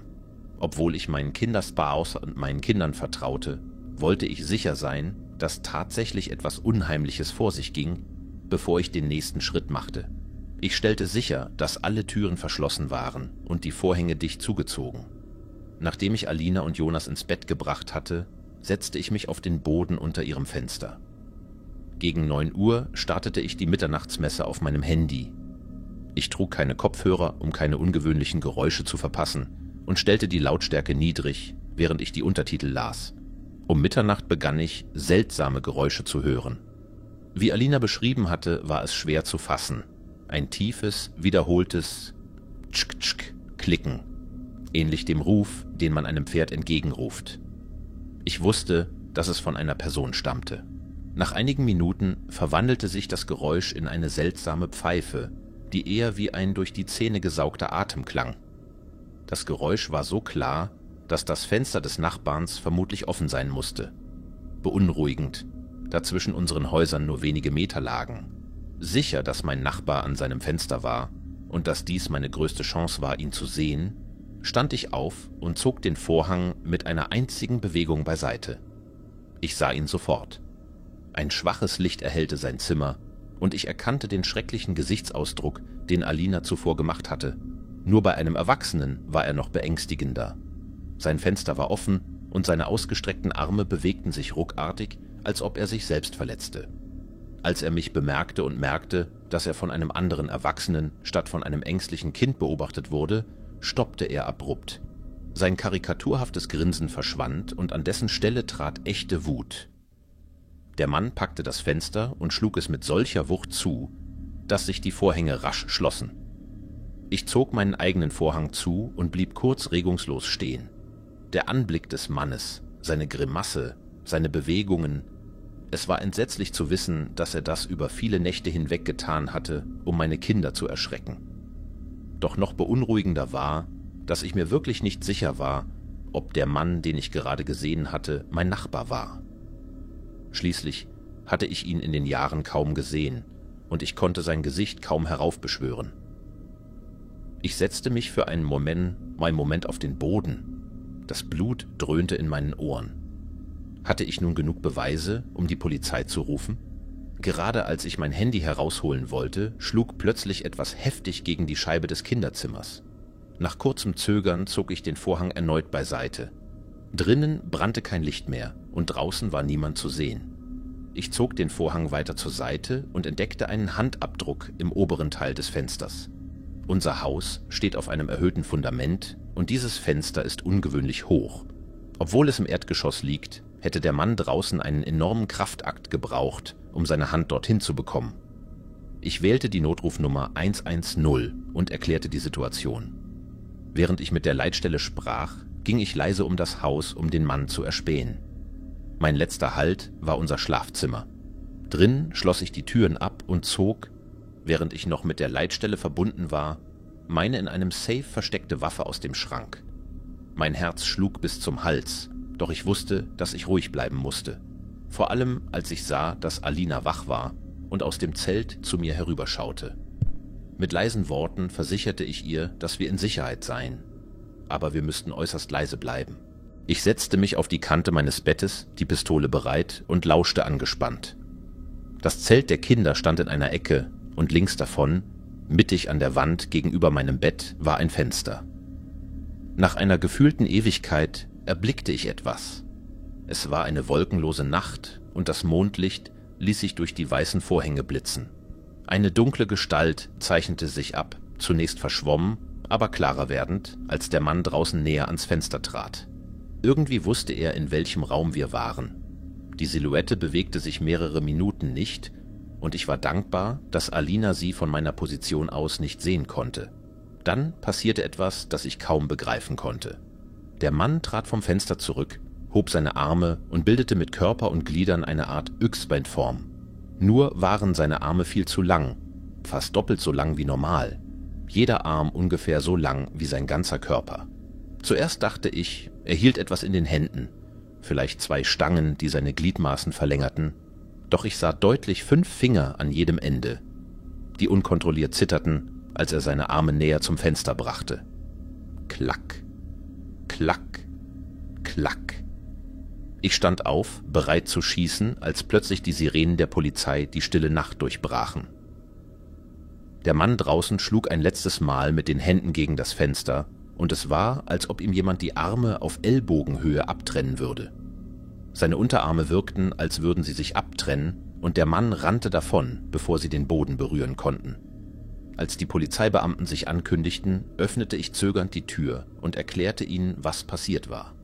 2 Polizisten, ein Mann und eine Frau, stellten mir einige Fragen über meinen Taormir-Nachbarn, vermutlich um einen Haftgrund für weitere Maßnahmen zu finden. Nachdem sie ihre Notizen gemacht hatten, forderten sie mich auf, mit verschlossenen Türen im Haus zu bleiben, während sie das Nachbarhaus sicherten und untersuchten. Durch das Fenster im Kinderzimmer beobachtete ich, wie sie sich dem Nachbarhaus näherten. Sie klopften an die Tür und als niemand antwortete, versuchten sie den Eingang. Ich sah, wie die unverschlossene Tür aufschwang. Die beiden Polizisten tauschten einen besorgten Blick aus und betraten vorsichtig das Haus. Ich weiß nicht genau, was sie drinnen fanden. Alles, was ich weiß, ist, dass sie beide sichtlich verstört aussahen, als sie wenige Augenblicke später herauskamen. Als ich hinausging, um nachzufragen, was sie entdeckt hatten, sagte die Polizistin schlicht: Ihr Nachbar ist tot. Der Rest der Nacht verschwamm in einem Meer aus Uniformierten, die immer wieder ins Nachbarhaus kamen und es verließen. Mehrere Polizisten und Ermittler standen an meiner Tür und stellten Fragen. Keiner gab dabei richtige Antworten. Sie agierten streng nach Protokoll, ihre Gesichter ernst, ihre Worte knapp und sachlich. Irgendwann ging ich zur Seite des Hauses und sah mehrere Personen, die draußen vor meinem Schlafzimmerfenster fotografierten. Bevor sie mich baten zu gehen, konnte ich aus dem Schatten die grausame Form von 2 menschlichen Armen erkennen, die auf dem Boden lagen. Seitdem wohnen Alina, Jonas und ich seit Monaten bei meinen Eltern. Niemand will mehr in dem Haus bleiben. Alina ist zu sehr traumatisiert und ich fühle mich dort nicht wohl, solange der Mörder oder das Geheimnis dahinter noch ungelöst ist. Ich möchte das verdammte Haus verkaufen, doch unsere Geschichte, die kurzzeitig in den Nachrichten die Runde machte, macht das schwer. Wer will schon ein Haus, das dank der Medien dauerhaft mit Begriffen wie Zerfleischung, Qualentagen und Art Opfer kaum als Mensch erkennbar in Verbindung gebracht wird? Ich muss euch etwas erzählen, worüber ich gerade absolut verängstigt bin. Hier ist der Hintergrund. Ich bin 24 Jahre alt und wohne in Berlin in der Wohnung, in der ich aufgewachsen bin. Es ist ein altes Mehrfamilienhaus, das in 2 Wohneinheiten unterteilt ist. Eine davon ist eine Sozialwohnung. Die andere gehört einem Privatbesitzer. Die Wohnung direkt über mir wird als eine Art Rehabilitationsunterkunft genutzt, sodass meine Nachbarn ständig wechseln.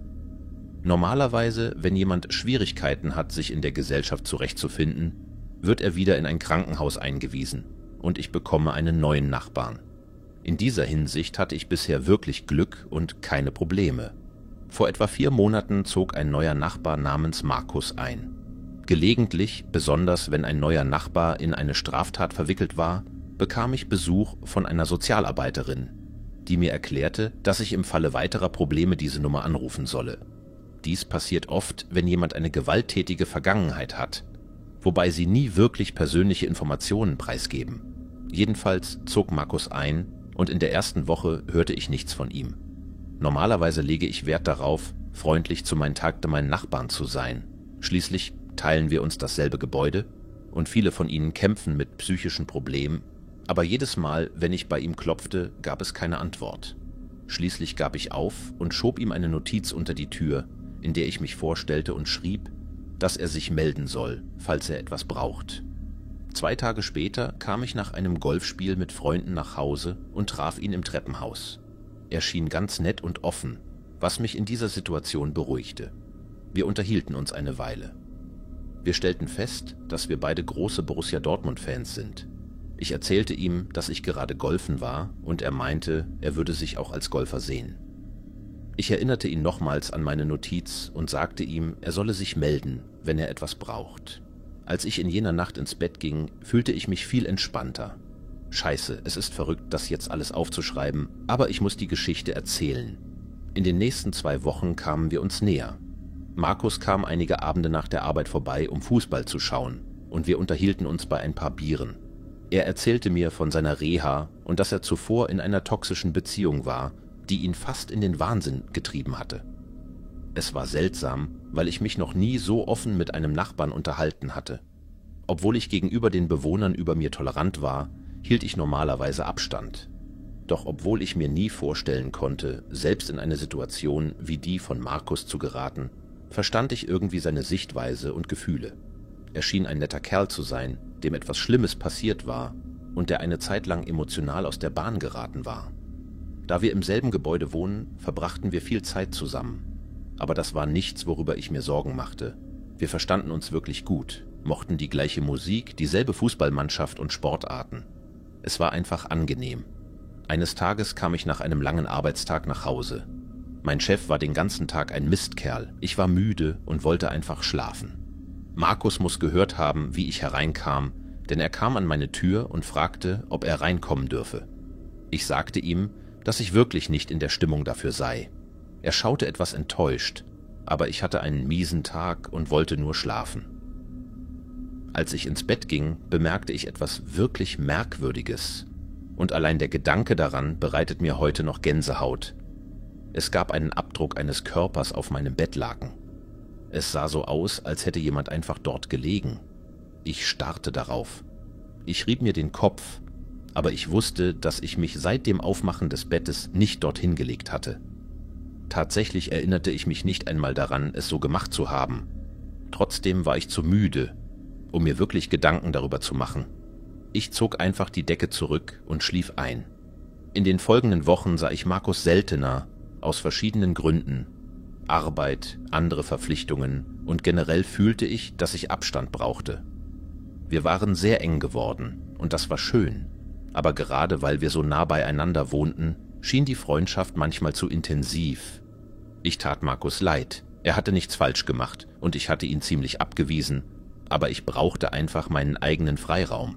Eines Nachts brachte ich eine Freundin nach einem Abend aus, da sie weit weg wohnte und der Busverkehr eingestellt hatte. Es war etwa 4 Uhr morgens, also versuchte ich leise zu sein, als ich den Hausflur betrat. Als ich die Tür aufschloss, hörte ich Schritte in meiner Wohnung.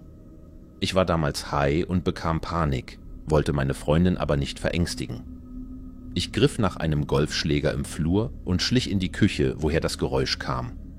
Ich machte das Licht an, rannte hinein und da stand Markus. Er saß einfach lächelnd auf meiner Küchentheke. Ich schwöre, so verdammt erschrocken war ich noch nie in meinem Leben.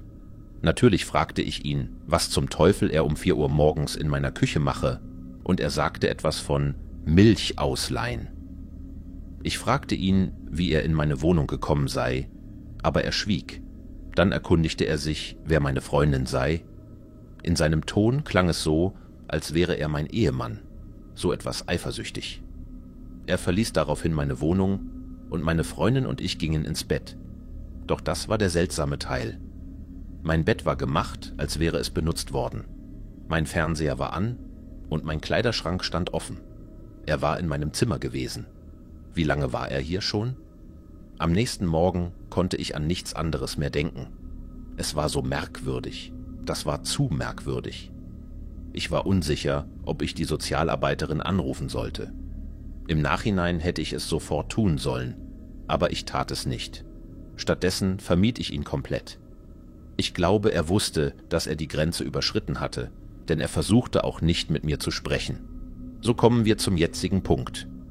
Neulich rief meine Mutter an, fragte nach der Arbeit und ich erzählte ihr, dass ich darüber nachgedacht habe zu kündigen. Um nicht vom Thema abzuschweifen: Mein Chef ist ein Mistkerl. Er hielt mich zu Überstunden, bezahlte mich schlecht und machte sich über mich lustig. Wir beendeten das Gespräch und ich ging schlafen. 2 Tage später, heute Morgen, ging ich zur Arbeit. Mein Chef war nicht da. Ich war erleichtert und machte mich an meine Arbeit, bis mich ein enger Kollege ansprach. Er erzählte mir, dass unser Chef letzte Nacht mit einem Golfschläger getroffen wurde und im Krankenhaus liege. Dabei fühlte ich mich schuldig, dass ich mich auch ein wenig darüber gefreut hatte, dass er nicht da war. Aber er wird wohl wieder gesund und es gibt 2 Verdächtige, doch sie haben noch nicht verraten, wer es war. Wie gesagt, mein Chef ist ein Mistkerl, also bin ich kaum überrascht, dass er viele Feinde hat. Als ich heute Abend nach Hause kam, war meine Stimmung etwas besser, weil mein Arbeitstag problemlos verlief. Durch meine Wohnungstür fand ich einen Brief der Sozialarbeiterin, in dem sie mich bat, sie anzurufen. Ich tat es, und sie teilte mir mit, dass Markus verhaftet worden sei. Jetzt, wo ich es aufschreibe, erscheint es so, als wäre das die ganze Zeit offensichtlich gewesen. Aber man muss verstehen, dass das Leben nicht wie ein Film ist. Man rechnet nicht damit, dass solch verrückte Sachen einem passieren. Vielleicht hat so etwas jemandem in einer fernen amerikanischen Stadt passiert, aber nicht in meiner Wohnung in Berlin. Sie sagte, sie könne mir nichts weiteres verraten, aber ich wusste es einfach. In diesem Moment geriet ich noch mehr in Panik. Ich ging nach oben und rammte die Tür auf. So etwas habe ich noch nie getan. Es war wie in einem Film, aber mein Körper schoss vor Adrenalin und ich musste einfach wissen, was los ist. Oh Gott, beim Schreiben wird mir schon schlecht. Ich bin allein in meiner Wohnung und habe Angst. Ich bin 24 und habe Angst, in meinem eigenen Zuhause zu sein. Ich ging in Markus' Wohnung direkt über mir. Es gab nichts Außergewöhnliches. Es sah fast genauso aus wie mein eigenes Zimmer, mit Kleiderschrank und Borussia Dortmund-Postern, aber etwas Seltsames fiel mir auf. Eine Kamera, die auf den Fußboden gerichtet war. Es sah so aus, als hätte er sie gerade eben dorthin gestellt, also dachte ich mir nichts dabei.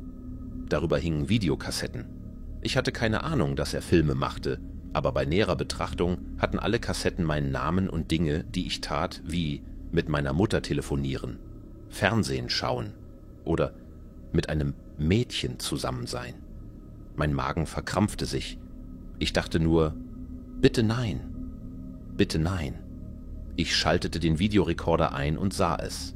Ein klarer Spalt zwischen den Dielen, der auf mein Bett gerichtet war. Er befand sich genau über meinem Kleiderschrank, sodass ich ihn nie bemerkt hätte. Natürlich rief ich sofort die Polizei. Die kamen sofort und ich erfuhr endlich die Wahrheit über seine Vergangenheit und diese toxische Beziehung. Er hatte ein Mädchen aus seiner Schulzeit gestalkt und sie musste umziehen, bevor er schließlich in Behandlung kam. Die Polizei ist gerade gegangen und ich bin allein in meiner Wohnung. Mein Nachbar hat mich 4 Monate lang durch ein Loch in meinem Dach beobachtet und ich habe es gerade erst herausgefunden. Ich bin am Ende vor Angst. Ich wohne in einem ruhigen Vorort von München, in einem Wohnviertel, wo sich die Nachbarn freundlich, aber eher zurückhaltend begegnen. Jeden Morgen, wenn ich zur Arbeit fahre, sehe ich Kinder, die geduldig an der Bushaltestelle warten. Am Nachmittag kehre ich nach Hause zurück, begrüße die Nachbarn höflich, während einige in ihren Vorgärten arbeiten, etwa beim Rasenmähen oder Autowaschen. Es ist ein typisches Bild einer deutschen Vorstadtsiedlung. Letzte Woche fiel mir auf, dass bei den Müllers, 2 Türen weiter, ungewöhnlich wenig los war.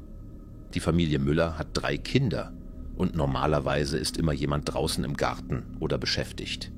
Seitdem ich hier wohne, erinnere ich mich an kaum einen sonnigen Tag, an dem die Müllers nicht im Freien oder bei Aktivitäten im Haus waren. Dass ich sie seit Tagen nicht sah, erweckte bei mir ein ungutes Gefühl. Zuerst schrieb ich es meinem vollen Terminkalender zu. Vielleicht waren sie verreist oder mit etwas beschäftigt.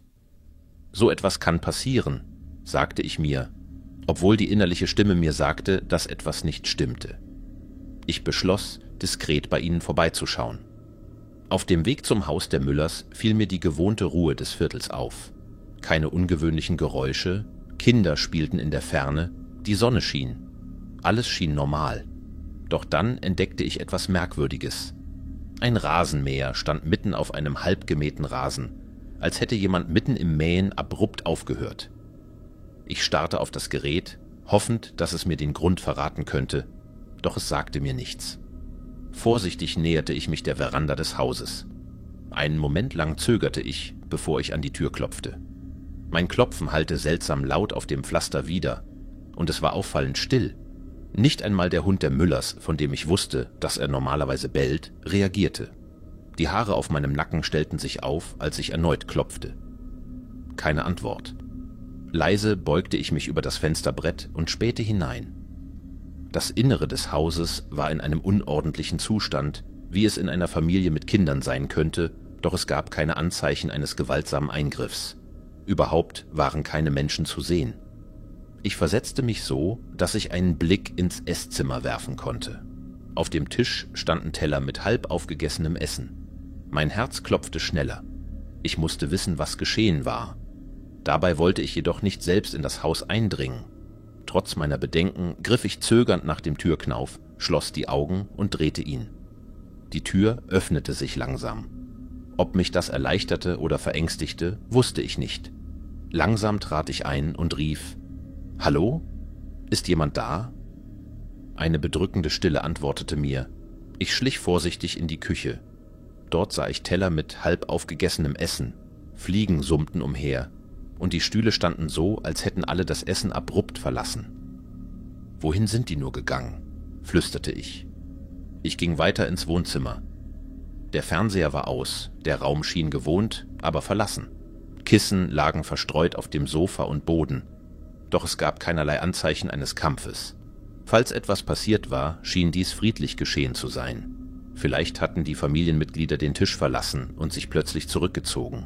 Ich blickte zum Fenster in den Hinterhof, sah jedoch nichts Ungewöhnliches. Dann wandte ich mich zu der Treppe hinauf und überlegte, ob ich das Obergeschoss oder den Keller überprüfen sollte. Da ich den Keller mied, entschied ich mich für oben. »Ich gehe die Treppe hinauf, um nachzusehen, ob alles in Ordnung ist«, rief ich in den Raum, obwohl ich wusste, dass es ungewöhnlich klang. »Bitte schießen Sie nicht. Ich bin nur ein besorgter Nachbar.« Mit klopfendem Herzen setzte ich meinen Weg fort. Oben angekommen, stand ich auf der ersten Stufe, wandte mich den Schlafzimmern zu und lauschte angestrengt. Die Abwesenheit gewohnter Haushaltsgeräusche machte jedes meiner Schritte eindringlich laut. Ich öffnete die erste Tür, die mir begegnete. Das Zimmer war liebevoll für ein kleines Mädchen eingerichtet. Rosa Wände, eine Ecke mit Prinzessinnenspielzeug, doch kein Mensch war dort. Ähnliches fand ich in den nächsten beiden Zimmern. ein Jugendzimmer und das Schlafzimmer der Eltern. Alles schien verlassen. Je weiter ich ging, desto stärker wuchs meine Unruhe. Am Ende des Flurs stand ich vor der Badezimmertür. Meine Gedanken malten sich düstere Szenen aus, als ich die Tür langsam öffnete. Das Badezimmer war tadellos sauber. In diesem Moment fragte ich mich, wie die Familie ihre Fliesen so pflegen konnte. Nachdem ich das Obergeschoss durchsucht hatte, überkam mich der Gedanke, auch den Keller prüfen zu müssen. Ich kehrte nach unten zurück, hielt am oberen Ende der Treppe inne. Ein schwacher Schwindel überkam mich, ähnlich wie in diesen Momenten in Filmen, in denen jemand zögert, eine dunkle Treppe hinabzusteigen. Ich schaltete das Licht ein, atmete tief durch, ergriff das Geländer und stieg hinab. Der Keller war überraschend gepflegt, mit einem großen Fernseher, einem gemütlichen Sofa und sogar einer kleinen Theke in einer Ecke, typisch für ein gutes deutsches Familienhaus, wo der Keller auch als Wohnraum genutzt wird. Gerade wollte ich umkehren, als mir etwas auffiel. Ein Turnschuh ragte aus dem Schatten neben dem Sofa hervor. Langsam näherte ich mich, während mein Geist mir Szenen von Grauen vorstellte. Um eine Ecke blickend, stieß ich auf etwas Ungeheuerliches. Der Turnschuh lag auf einem Jugendlichen. Ich hatte ihn schon oft gesehen, wie er im Garten half. Nun lag er leblos auf dem Rücken, steif und mit weit aufgerissenen Augen. Daneben lagen 4 weitere Körper, seine Familie. Sie formten mit ihren ausgestreckten Köpfen eine Art Sternformation. Ich beugte mich hinab, tastete nach einem Puls beim Teenager. Nichts. Dann ging ich zum nächsten Körper, einem kleinen Mädchen von etwa 8 Jahren, und prüfte auch bei ihr. Ihre Augen waren weit offen, sie zeigte keine Lebenszeichen. So wandte ich mich jedem der 5 Menschen im sternförmigen Kreis zu. Kein Puls, keine sichtbaren Verletzungen, kein Blut. Es war unheimlich, als könnten sie jeden Moment aufstehen und so tun, als wäre nichts geschehen. Zitternd griff ich zum Handy und wählte den Notruf 112. Die Vermittlung erklärte mir, dass Polizei und Rettungskräfte unterwegs seien und ich bitte genau am Ort bleiben solle. Trotz des Drangs zu fliehen, blieb ich und wartete. 9 Minuten später trafen Beamte ein und befragten mich ausführlich. Mehrmals musste ich dieselbe Geschichte erzählen. Die Polizei dokumentierte alles nach strikten Protokollen. Nachdem ihre unmittelbare Neugier gestillt war, fragte ich einen Rettungssanitäter nach der Todesursache. Er schüttelte den Kopf. Auch er war ratlos. Schließlich ließen sie mich gehen, baten mich aber für weitere Fragen erreichbar zu bleiben. Eine gängige Praxis, um Zeugen später erneut befragen zu können. Ich ging nach Hause, doch die weiten, toten Augen der Opfer verfolgten mich in Gedanken. Auf dem Weg zur Arbeit am nächsten Tag schlug ich in der Zeitung nach. Keinerlei Berichte über die Familie Müller waren zu finden. Vielleicht wollten die Medien erst nach offiziellen Aussagen veröffentlichen. An jenem Abend, als ich nach Hause fuhr, konnte ich meinen Blick nicht von dem verlassenen Haus abwenden. Es herrschte dieselbe bedrückende Stille. Obwohl ich es nicht wollte, schienen meine Beine mich von selbst dorthin zu führen. Ich hielt an, parkte vor dem Haus und sah das gelbe Absperrband, das den Hof umgab. Neben dem Haus stand ein Streifenwagen. Ein Polizist kam heraus und fragte höflich: »Sie sind der Nachbar, der gestern den Vorfall gemeldet hat?« »Ja«, antwortete ich. »Was führt Sie heute hierher?« »Mir fällt auf, dass auch andere Häuser in der Gegend ungewöhnlich still sind. Haben Sie von weiteren Vorfällen gehört?« Der Polizist schüttelte den Kopf. »Ich bin hier, um diesen Tatort zu sichern«, erklärte er. »Über weitere Nachbarschaftsfälle kann ich leider nichts sagen.« Ich fragte, ob er mit mir kommen könnte, um bei anderen Häusern nachzusehen, aber er lehnte höflich ab, da er für diesen Bereich zuständig war. Wir tauschten ein paar Worte, ohne dass er allzu viele Details preisgab. So funktionieren solche Gespräche in Deutschland, geprägt von Zurückhaltung und Formalität. Nachdem ich mich verabschiedet hatte, zog mich mein inneres Drängen zurück zum Haus der Müllers. Ich wollte selbst nachsehen, obwohl ich wusste, dass ich vorsichtig sein musste. Wieder klopfte ich an die Tür, doch keine Antwort. Dieses Mal bemerkte ich den strengen Blick des Polizisten am Rande des Hofes, als ich mich näherte. Ich trat wieder an die Tür, öffnete sie leise und rief: »Hallo? Ist jemand hier?« Stille. Ich lauschte. Nur das leise Ticken einer Standuhr war zu hören. Eine vertraute Stimme flüsterte mir plötzlich ins Ohr: »Vielleicht sind Sie nur kurz weg, prüfen Sie weiter.« Vor Schreck drehte ich mich hastig um und sah den Polizisten hinter mir stehen. »Bitte kommen Sie nicht näher«, sagte ich nervös. Er hob beschwichtigend die Hände. »Ich wollte nur sicherstellen, dass Sie sich nicht in Gefahr bringen«, antwortete er ruhig. Ich atmete tief durch, ließ meinen Blick über die Küche schweifen, wo Teller mit halb aufgegessenem Essen standen, und versuchte mir nichts Schreckliches vorzustellen. Doch mein Blick wanderte weiter zur Kellertür, die mir eine unheimliche Aura vermittelte. Mein Bauch krampfte sich zusammen. Ich hatte das Gefühl, dass dort unten etwas nicht stimmte. Der Polizist bemerkte meine Anspannung. »Vielleicht sollten wir gemeinsam nachsehen, aber vorsichtig«, schlug er vor. Zögernd nickte ich. Gemeinsam näherten wir uns der Kellertür, öffneten sie langsam und stiegen hinab. Der Duft von altem Mauerwerk und eingelegten Früchten wehte uns entgegen. In der Dämmerung des Kellers bemerkten wir 2 leblos daliegende Körper in der Mitte des Raumes. Ein älteres Ehepaar, offenbar Opfer dessen, was auch den Müllers widerfahren war. Ihre Köpfe waren übereinander gestapelt, Augen weit geöffnet, ohne Lebenszeichen. »Oh mein Gott«, flüsterte der Polizist, während er sein Notizbuch zückte. Ich spürte eine tiefe Beklemmung, als ich neben ihm kniete, um die Szenerie zu erfassen. Der Polizist notierte sorgfältig, während ich stumm vor Entsetzen dastand. Nachdem wir den Fund gemeldet hatten, befragten mich die Ermittler erneut. Ich wiederholte mein Vorgehen. Die strengen, sachlichen Abläufe der deutschen Polizei vermittelten mir dabei zwar Sicherheit, doch zugleich wuchs meine Angst. Die Opfer waren nahe genug. Was war mit mir? Am späten Abend kehrte ich nach Hause zurück. Die Straßen waren ruhig, die Nachbarn hielten Abstand.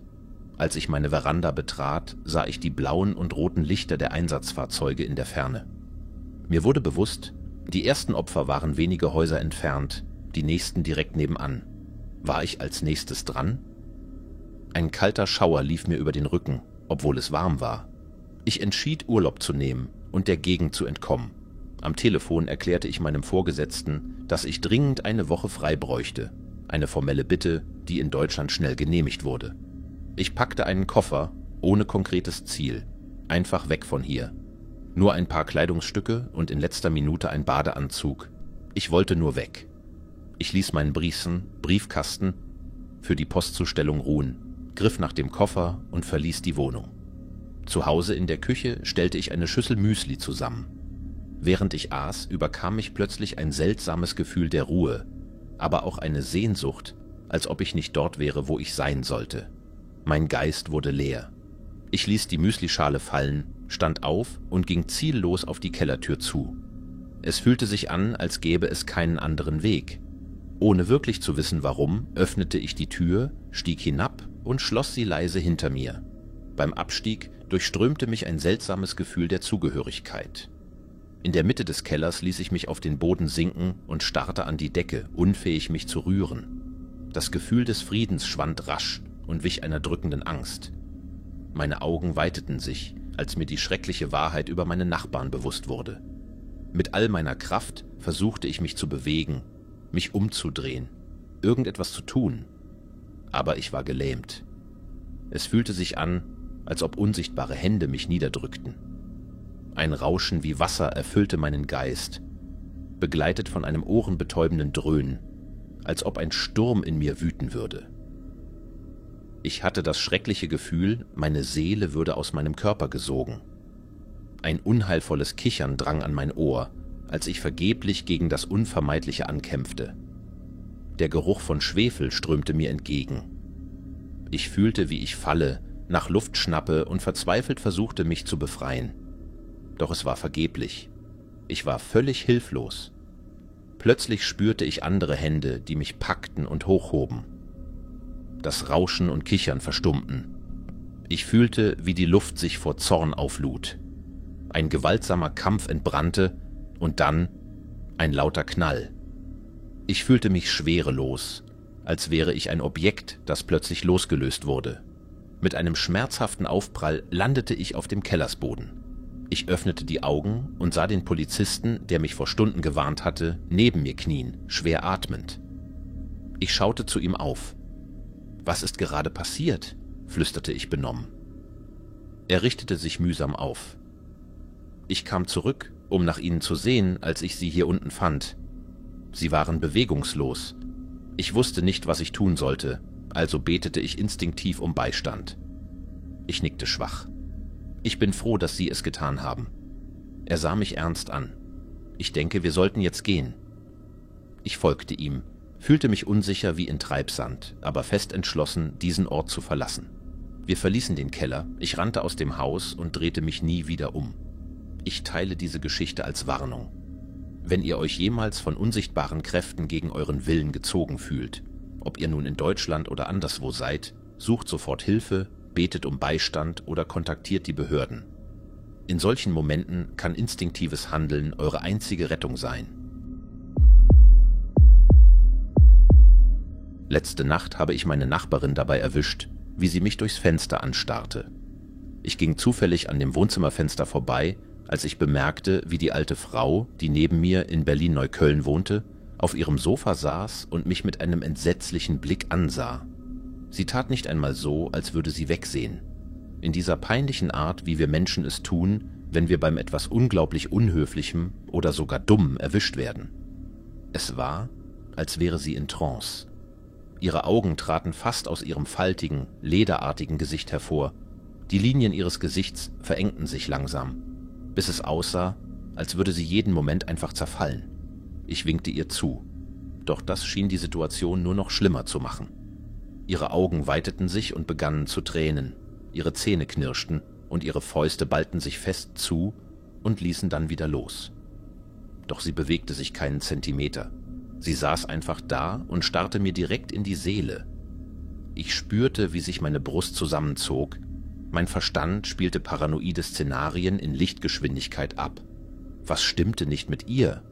Wurde sie verrückt? Langsam näherte ich mich dem Fenster, versuchte meine Angst nicht die Oberhand gewinnen zu lassen. Mein Verstand versuchte, das Gesehene zu rationalisieren. Vergeblich. Da sah ich, wie ihr Enkel, ein Junge namens Lukas, direkt zu ihr rannte. Sie zwinkerte nicht einmal. Er hielt ihr ein Bild hoch, rief und kicherte. Langsam packte die alte Frau seinen Kopf und drehte ihn zum Fenster hinaus. Als er sich umdrehte und mich ansah, traten seine Augen weit auf und er begann mit dem gleichen unnatürlichen Blick zu starren, den seine Großmutter hatte, und zeigte auf mich. Seine Augen starrten stumpf und zuckten wild, als er erstarrte. Sein Blick wich nicht von mir. Ich versuchte ihm ein Zeichen zu geben, stumm: »Brauchst du Hilfe?« zu moven. Der Kopf des Jungen begann sich seitlich zu drehen, immer noch direkt auf mich starrend. Sein Körper wurde schlaff. Nun war mir sicher, dass hier etwas nicht stimmte. Rasch ging ich zu meinem Fenster, schloss die Jalousien und versuchte, das Gefühl, beobachtet zu werden, abzuschütteln. Es war, als ob eisige Nadeln sich langsam in meinen Nacken stachen. Ich konnte nicht atmen. Als ich mich umdrehte, um meinen Inhalator zu holen, sah ich eine weitere Person durch mein Fenster, diesmal auf der gegenüberliegenden Seite des Zimmers. Mein Körper zitterte, als ich den Mann und seine Frau, meine anderen Nachbarn, verarbeitete. Sie standen draußen auf dem Rasen vor meinem Haus in Berlin-Neukölln. Beide starrten einfach und starrten. Das Gesicht der Frau war verzerrt in absoluter Hysterie, ihr Mund so fest zusammengerissen, dass ihr Kopf vor Druck vibrierte. Es sah aus, als würde sie immer wieder dieselben Worte murmeln. Ihr Ehemann stand neben ihr, nur wenige Meter von meinem Fenster entfernt. Er sah mich mit einem so angespannten Blick an, voller Abscheu. Sein Körper zitterte, seine Zunge leckte unaufhörlich seine Lippen, als wollte er sie vor dem Austrocknen bewahren. Ich spürte, wie sich meine Lungen zusammenzogen, während ich versuchte, das Geschehen zu begreifen. Ich stürmte quer durch das Wohnzimmer, stolperte beinahe über die Ecke des Sofas, als ich schneller rannte, als ich es je zuvor getan hatte. In Panik riss ich die Jalousien herunter und schloss sie, während ich anfing zu schreien. Als ich mich umdrehte, erhaschte ich einen Blick durch das Küchenfenster, das einzige sichtbare Fenster von meiner Position aus, wo ein weiteres unblinzelndes Paar Augen zurückstarrte. Der Briefträger, der normalerweise zu dieser Stunde noch unterwegs war, stand plötzlich regungslos da. Die Post in seinem Rucksack wirbelte um ihn herum. Es war, als wäre er mitten im Gehen eingefroren, genau in dem Moment, als er und ich Blickkontakt hatten. Ich fing an, aus vollem Hals zu schreien und rannte zum Fenster, um es zu schließen. Der Mann war wie die anderen, starrte mich mit zunehmender Intensität an, sodass ich mich zusammenrollen und weinen wollte. Als ich den Vorhang am Küchenfenster zuzog, beschloss ich, es reicht.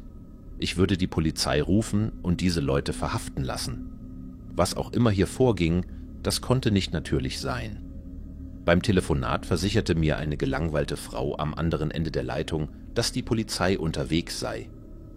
Ich beruhigte mich ein wenig und redete mir ein, dass vielleicht ich verrückt werde und nicht die Nachbarn. Oder vielleicht war das ein elaborierter Streich, ein Scherz der Nachbarn. Gott, ich hoffte so. Kurz darauf hörte ich das autoritäre Klopfen, mit dem Polizisten früher immer Kriminelle und Zivilisten gleichermaßen einschüchterten. »Polizei? Öffnen Sie bitte. Wir haben einen Notruf wegen einer Ruhestörung in der Nachbarschaft erhalten.« Ich seufzte erleichtert. Die Leute draußen mussten wohl verschwunden sein. Nun würde ich den Beamten erklären müssen, dass dies alles nur ein dummer Irrtum war. Ich war immer eine paranoide Person gewesen. Schnell öffnete ich die Tür, froh über die Hilfe, die meine Steuergelder leisteten. Ich wünschte, ich hätte es nicht getan. 2 junge Polizisten standen auf meiner Veranda. Einer trat näher, der andere verweilte an der Treppe. Beide standen regungslos da, starrten mich mit den gleichen starren Augen an, die sich in jener Nacht in die Köpfe aller gegraben hatten. Der eine begann zu stammeln wie ein katatonischer Soldat im Gefecht. Seine Finger gruben ins Nichts, seine Arme starr wie Bretter. Die andere schien in ihrer Uniform zu schwitzen und zu sabbern, zitterte. Ihr Gesicht bebte von Anstrengung, während sich ihre Muskeln rasch anspannten. Mit der Kraft eines Düsentriebwerks schrie ich auf, schlug die Tür in ihre Gesichter. Dann drehte ich mich um und rannte, kein Vertrauen mehr in die Außenwelt. Der einzige Ort, an den ich fliehen konnte, ohne dass sie mich ausspionierten, war mein Keller. Also floh ich dorthin. Ich riss die Kellertür so heftig auf, dass die Türrahmenschrauben förmlich zersprangen und der Türknauf die Trockenbauwand einriedelte. Mein Gehirn spielte unaufhörlich die kaleidoskopischen Diashows ihrer entsetzlichen Gesichtsausdrücke ab. Die glänzenden Augen, die mich von Körpern anstarrten, die nicht länger meinen Nachbarn gehörten. Verdammt, die ganze Welt konnte den Bach runtergehen, für alle Fälle. Leise schlich ich die wackelige Holztreppe hinunter in meinen Keller. Der Geruch von Schimmel und altem Beton machte meinen Kopf schwach, als ich in den schwach beleuchteten Raum hinabstieg. Ich musste das Licht angelassen haben, als ich zuletzt hierher hinabstieg. Unheimlich genug konnte ich mich nicht erinnern, wann oder warum ich ohne den zusätzlichen Küchenstuhl wieder hochgekommen war. Er war der einzige Grund gewesen, warum ich überhaupt hinabgestiegen war. Ich wusste, dass später am Abend Besuch kommen würde, und ich wollte vorbereitet sein. Gerade als ich etwa 10 Stufen vom Boden entfernt war, hielt ich inne, den Atem anhaltend, als ein nervöses Kribbeln meine Ohren erreichte. Es klang, als sei jemand dort unten. Ein Mann flüsterte mit sich selbst und ließ gelegentlich ein tiefes, bedrohliches Lachen hören. Er redete mit sich selbst, und ich konnte hören, wie es klang, als ob ein Messer frisches Fleisch aufschlitze. Er schnitt, lachte, schnitt und stieß dann einen Schrei aus. Ich konnte nicht wieder hochgehen. Vielleicht konnte ich mich anschleichen, eine Waffe finden, eine Barrikade im Hinterzimmer errichten. Ich könnte Waschmaschine und Trockner stapeln, um die Tür zu blockieren, dachte ich. Langsam knarrte ich die Treppen hinunter. In dem Moment, als meine Füße den kalten Beton berührten, verstummten das Murmeln und Lachen des Mannes. Im tiefen, dunklen Feuchten meines Kellers hing eine einzelne Glühbirne von der Decke. Der Geruch von Kupfer und Eisen stieg mir in die Nase. Es dauerte lange, bis ich die Absonderlichkeit vor mir erfassen konnte. Unter dem einzigen, glühend gelb-orangenen Licht der Birne stand ein Mann. Er trug eine zerlumpte, olivfarbene Jacke, abgenutzte, dreckige Jeans und hielt ein langes, blutiges Messer fest in der Hand. Er stand einfach da und starrte. Seine Augen waren so weit aufgerissen, als würden sie sich bei einem Niesen aufreißen. Seine Brust hob und senkte sich hastig. Es sah aus, als würde er sich gleich selbst den Bauch aufreißen. Überall an ihm waren dunkle Blutflecken und er zappelte leicht, erfüllt von einer nervösen Energie, die ich in dieser Nacht noch nie gesehen hatte. Ich spürte, wie seine Augen direkt durch meinen Kopf bohrten, als wäre er hier für alle Ewigkeit gefangen. Zu seinen Füßen lag eine blutüberzogene und zerfetzte Leiche auf dem Rücken.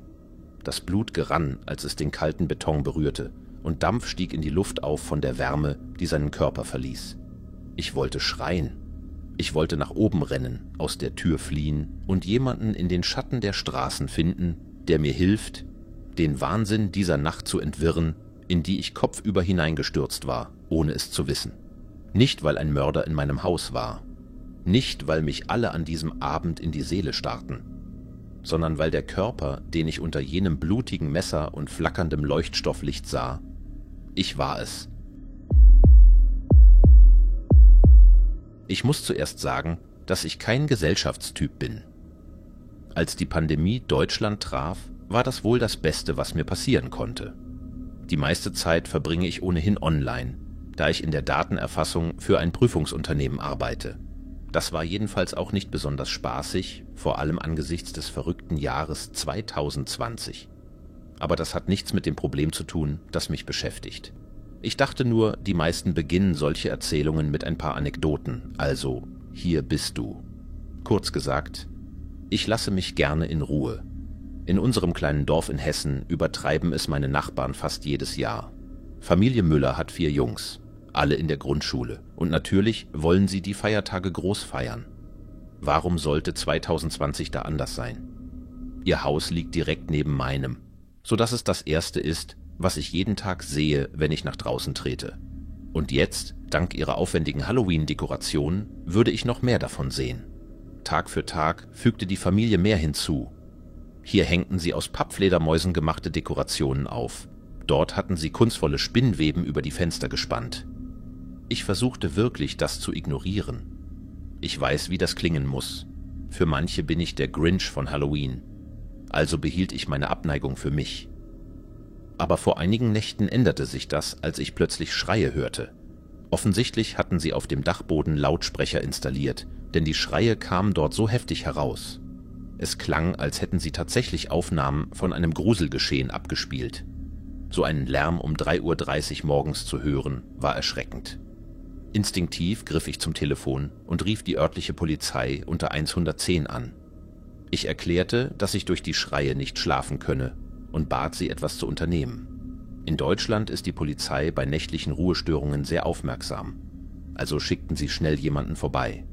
Der Polizeibeamte kam vorbei, ließ sich die Situation erklären und merkte an, dass, solange keine weiteren Beschwerden von anderen Nachbarn eingingen und keine gesetzlichen Ruhezeiten verletzt wurden, er keinen unmittelbaren Handlungsbedarf sah. Das ist bedauerlich, aber es gibt aktuell keinen Tatbestand, sagte er freundlich und meinte, man solle sich in Ruhe bemühen, den Lärm zu ertragen. Ich war enttäuscht, wusste aber, dass er recht hatte. Trotzdem fühlte ich mich frustriert und konnte kaum noch Schlaf finden. Später in der Nacht ging ich in die Küche, nahm mir ein Glas Kräuterschnaps, ein typischer Schluck in solchen Momenten, und setzte mich auf die Couch, um den nächtlichen Schreien zu lauschen, in der Hoffnung, den Ursprung besser einordnen zu können.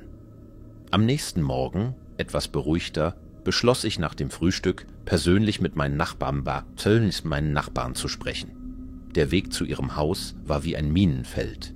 Ihr gepflegter Vorgarten war ausgehängt mit gruseligen Kürbislaternen, falschen Spinnweben und Skeletten, die sie in die Hecken gestellt hatten. Schon beim Näherkommen fiel mir ein mulmiges Gefühl auf.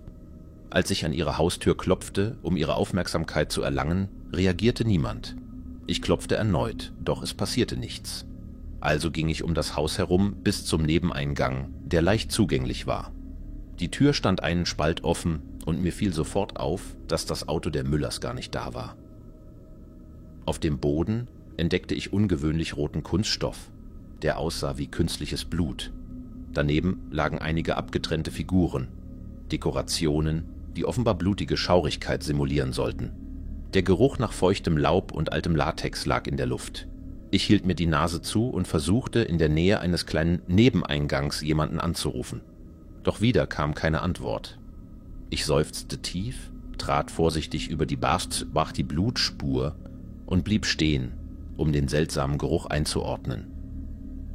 In der Nähe des Hauseingangs lagen nasse Müllsäcke, offensichtlich vom kürzlichen Regenguss durchnässt. Ich dachte, dass das wohl die Ursache für den Geruch war. Obwohl ich mich von der Nachbarschaft eher entfremdet fühlte, nahm ich die Müllsäcke und stellte sie ordentlich an den Straßenrand für die Abholung. Dann ging ich nach Hause zurück, in der Hoffnung, dass vielleicht andere Nachbarn etwas Verdächtiges bemerkt hätten. Die restlichen Nachbarn in unserem Dorf waren im Vergleich zu den Müllers eher ruhige Leute. Sie hätten bei solch ungewöhnlichen Ereignissen mit Sicherheit die Polizei gerufen oder sich eingebracht. Doch niemand außer der Familie Müller schien so auffällig zu sein. In dieser Nacht beschloss ich, die geheimnisvollen Schreie aufzunehmen, um den Behörden Beweise für eine mögliche Belästigung oder gar einen Notfall liefern zu können. Zu Hause duschte ich, holte die Aufnahmetechnik heraus und machte mich bereit abzuhören. Doch überraschenderweise hörte ich in dieser Nacht überhaupt nichts, nur gespenstische Stille. Ich blieb bis in die frühen Morgenstunden wach, auch wenn es sich altmodisch anhörte. Vielleicht hatten die Müllers bemerkt, dass ich sie bereits gemeldet hatte und waren deshalb ruhig geworden. Also legte ich auf und beschloss, es am nächsten Tag nochmal zu versuchen. So vergingen mehrere Nächte. Kein Geräusch, keine Schreie. Ich bemerkte sogar, dass keiner meiner Nachbarn ihr Haus verließ. Es fiel mir auf, dass es morgens ruhig blieb, obwohl man normalerweise Kinder sehen würde, wie sie zur Schule gehen, oder der freundliche Busfahrer laut Hupe betätigte, um jemanden auf den letzten Schüler aufmerksam zu machen. Doch jetzt herrschte Stille. Nach etwa einer Woche begann ich mir ernsthafte Sorgen zu machen. Zuerst redete ich mir ein, dass mir der Schlaf ausging, aber dann bezweifelte ich allmählich mein eigenes Urteilsvermögen. Was, wenn der Schrei, den ich gehört hatte, nicht bloß eine Aufnahme war? Das ging mir durch den Kopf wie ein unaufhörliches Rätsel. Hatte sich bei den Müllers wirklich etwas Schreckliches ereignet? Was, wenn ihre Frau Johanna Opfer eines Angriffs geworden war? Ein Einbruch? Die Bilder von abgetrennten Köpfen und künstlichem Blut ließen mich an einen echten Tatort denken. Meine Paranoia flüsterte mir zu: Mein Gott, wie konnte ich das übersehen? Ich zog meinen Bademantel an und machte mich mitten in der Nacht auf den Weg zum Haus der Müllers. Mit meinem Smartphone in der Hand navigierte ich vorsichtig durch die dunklen Straßen des Dorfes. Das Haus der Müllers war jetzt still, kein Licht brannte.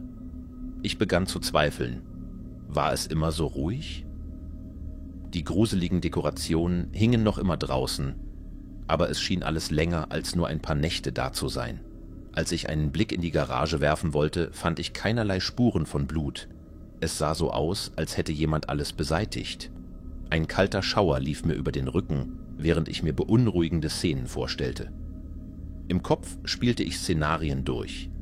Christian Müller, der Ehemann, war vielleicht in der Küche und hatte den Plan geschmiedet, seine Frau Johanna zu vergiften, da er mit einer anderen Frau eine Affäre hatte. Ich stellte mir vor, wie er monatelang heimlich Gift in ihr Essen mischte und nun in dieser Nacht den finalen Schritt plante. Der Schrei, den ich gehört hatte, könnte Johannas Entsetzen gewesen sein, als sie seine Absicht bemerkte. Vielleicht hatte er beschlossen, dass sie nicht länger auf den Tod warten sollte. Hatte ich Christian in dem örtlichen Café gesehen, wie er heimlich mit einer jungen Frau sprach? Es wäre in der Stadt Bad Homburg gewesen, dachte ich. Eine Affäre? Wäre das möglich gewesen? Wenn ich in seinem Alter wäre und wusste, dass seine Frau ihm körperlich nicht mehr genügte, könnte ich es verstehen. Aber Mord war nicht zu rechtfertigen. All diese Gedanken jagten mir Angst ein, während ich vor der Garage stand und versuchte, mich zu sammeln. Ich musste ins Haus, um nach Beweisen zu suchen. Was, wenn er Spuren hinterließ? Ich rannte zurück zu meinem eigenen Haus. Mein Herz schlug wild, während ich in meinem Schuppen nach Werkzeugen suchte. Einige meiner Sachen fehlten zwar bereits, doch was ich brauchte, fand ich. Ein stabiler Brecheisen, mit dem ich mir Zugang zum Haus der Müllers verschaffen konnte.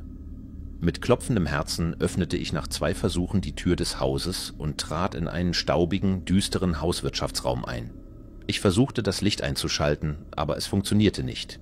Es war offensichtlich, dass die Müllers ihre Rechnungen nicht bezahlt hatten. Das Haus war kalt wie ein Grab. Meine Schritte hallten durch den leeren Flur, als ich nach jemandem rief. Doch es war niemand da. Plötzlich schwang sich eine ausgehängte Attrappe einer Axt von der Wand, wohl Teil ihrer Dekoration, direkt auf mich zu. Ich sprang erschrocken zurück. Es war nur ein weiteres gruseliges Objekt, doch es sah so realistisch aus.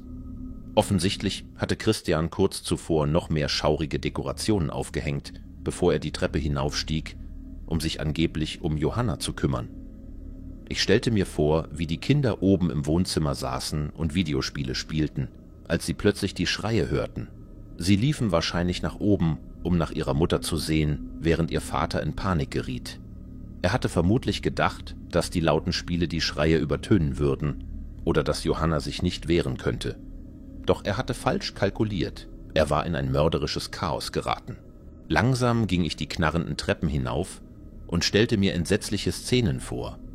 Wie konnte er nur so weit gehen, seine eigenen Kinder in Angst versetzen? Die Vorstellung, dass die Kinder verzweifelt versucht hatten, sich zu verstecken, während ihr Vater sie jagte, ließ mich frösteln. Oben angekommen, sah ich ein erschreckendes Schauspiel. Zwischen den Spinnweben und Dekorationen hing etwas, das wie eine Leiche aussah, kopfüber an die Decke gehängt, der Kopf lose. Es sah so aus, als wollte Christian Eindringlinge abschrecken. Ich wusste, dass ich weitermachen musste. Vielleicht fand ich hier Hinweise darauf, was wirklich geschehen war.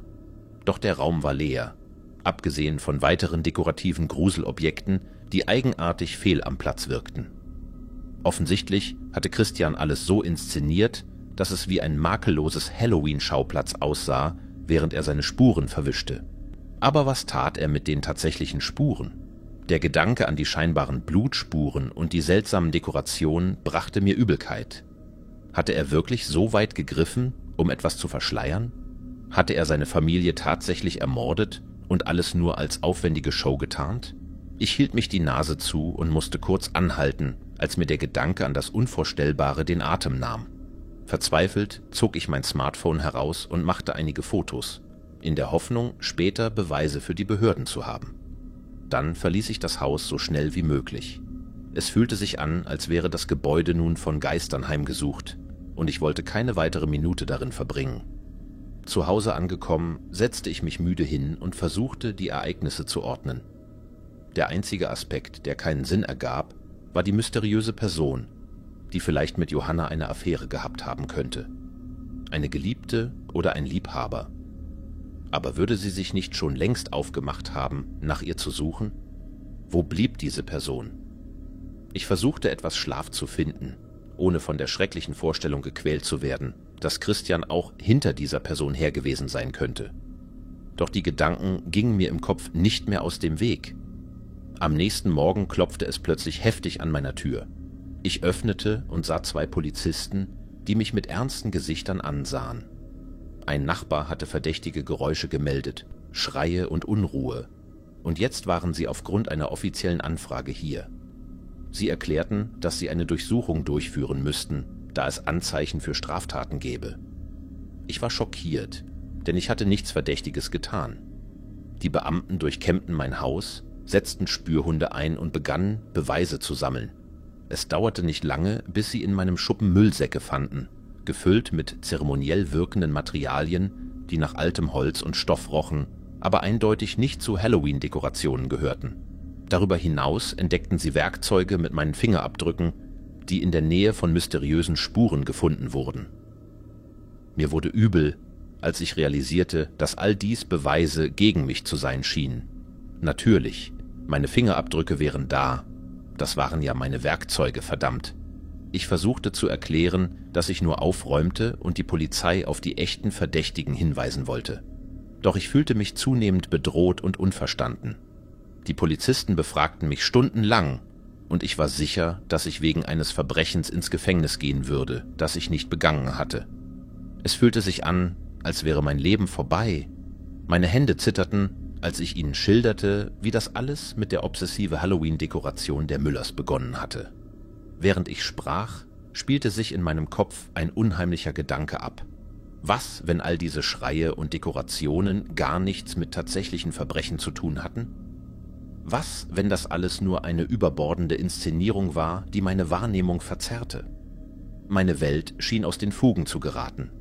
Die Beamten bemerkten, dass ich zunehmend panisch wurde und boten mir an, kurz eine Pause zu machen. Ich bat darum, nach draußen gehen zu dürfen, an der frischen Luft etwas Luft zu schnappen. Während ich draußen warf ich einen Blick auf das verlassene Haus der Müllers. Die verblassten Kürbislaternen und gruseligen Dekorationen wirkten jetzt fast traurig und fehl am Platz. Es war still. Zu still. Ich wusste nicht, was ich glauben sollte. Die Polizei fand keine belastbaren Beweise gegen mich und die Ermittlungen verlaufen unklar. Die mysteriösen, unheimlichen Ereignisse rund um die Müllers blieben ungelöst und ich selbst war nun ein Verdächtiger in einem Fall, der nie richtig begann. Die Schreie, die Dekorationen und die unheimliche Atmosphäre hatten sich in meinem Kopf verankert und ich wusste, dass dieses Halloween für mich nie mehr dasselbe sein würde.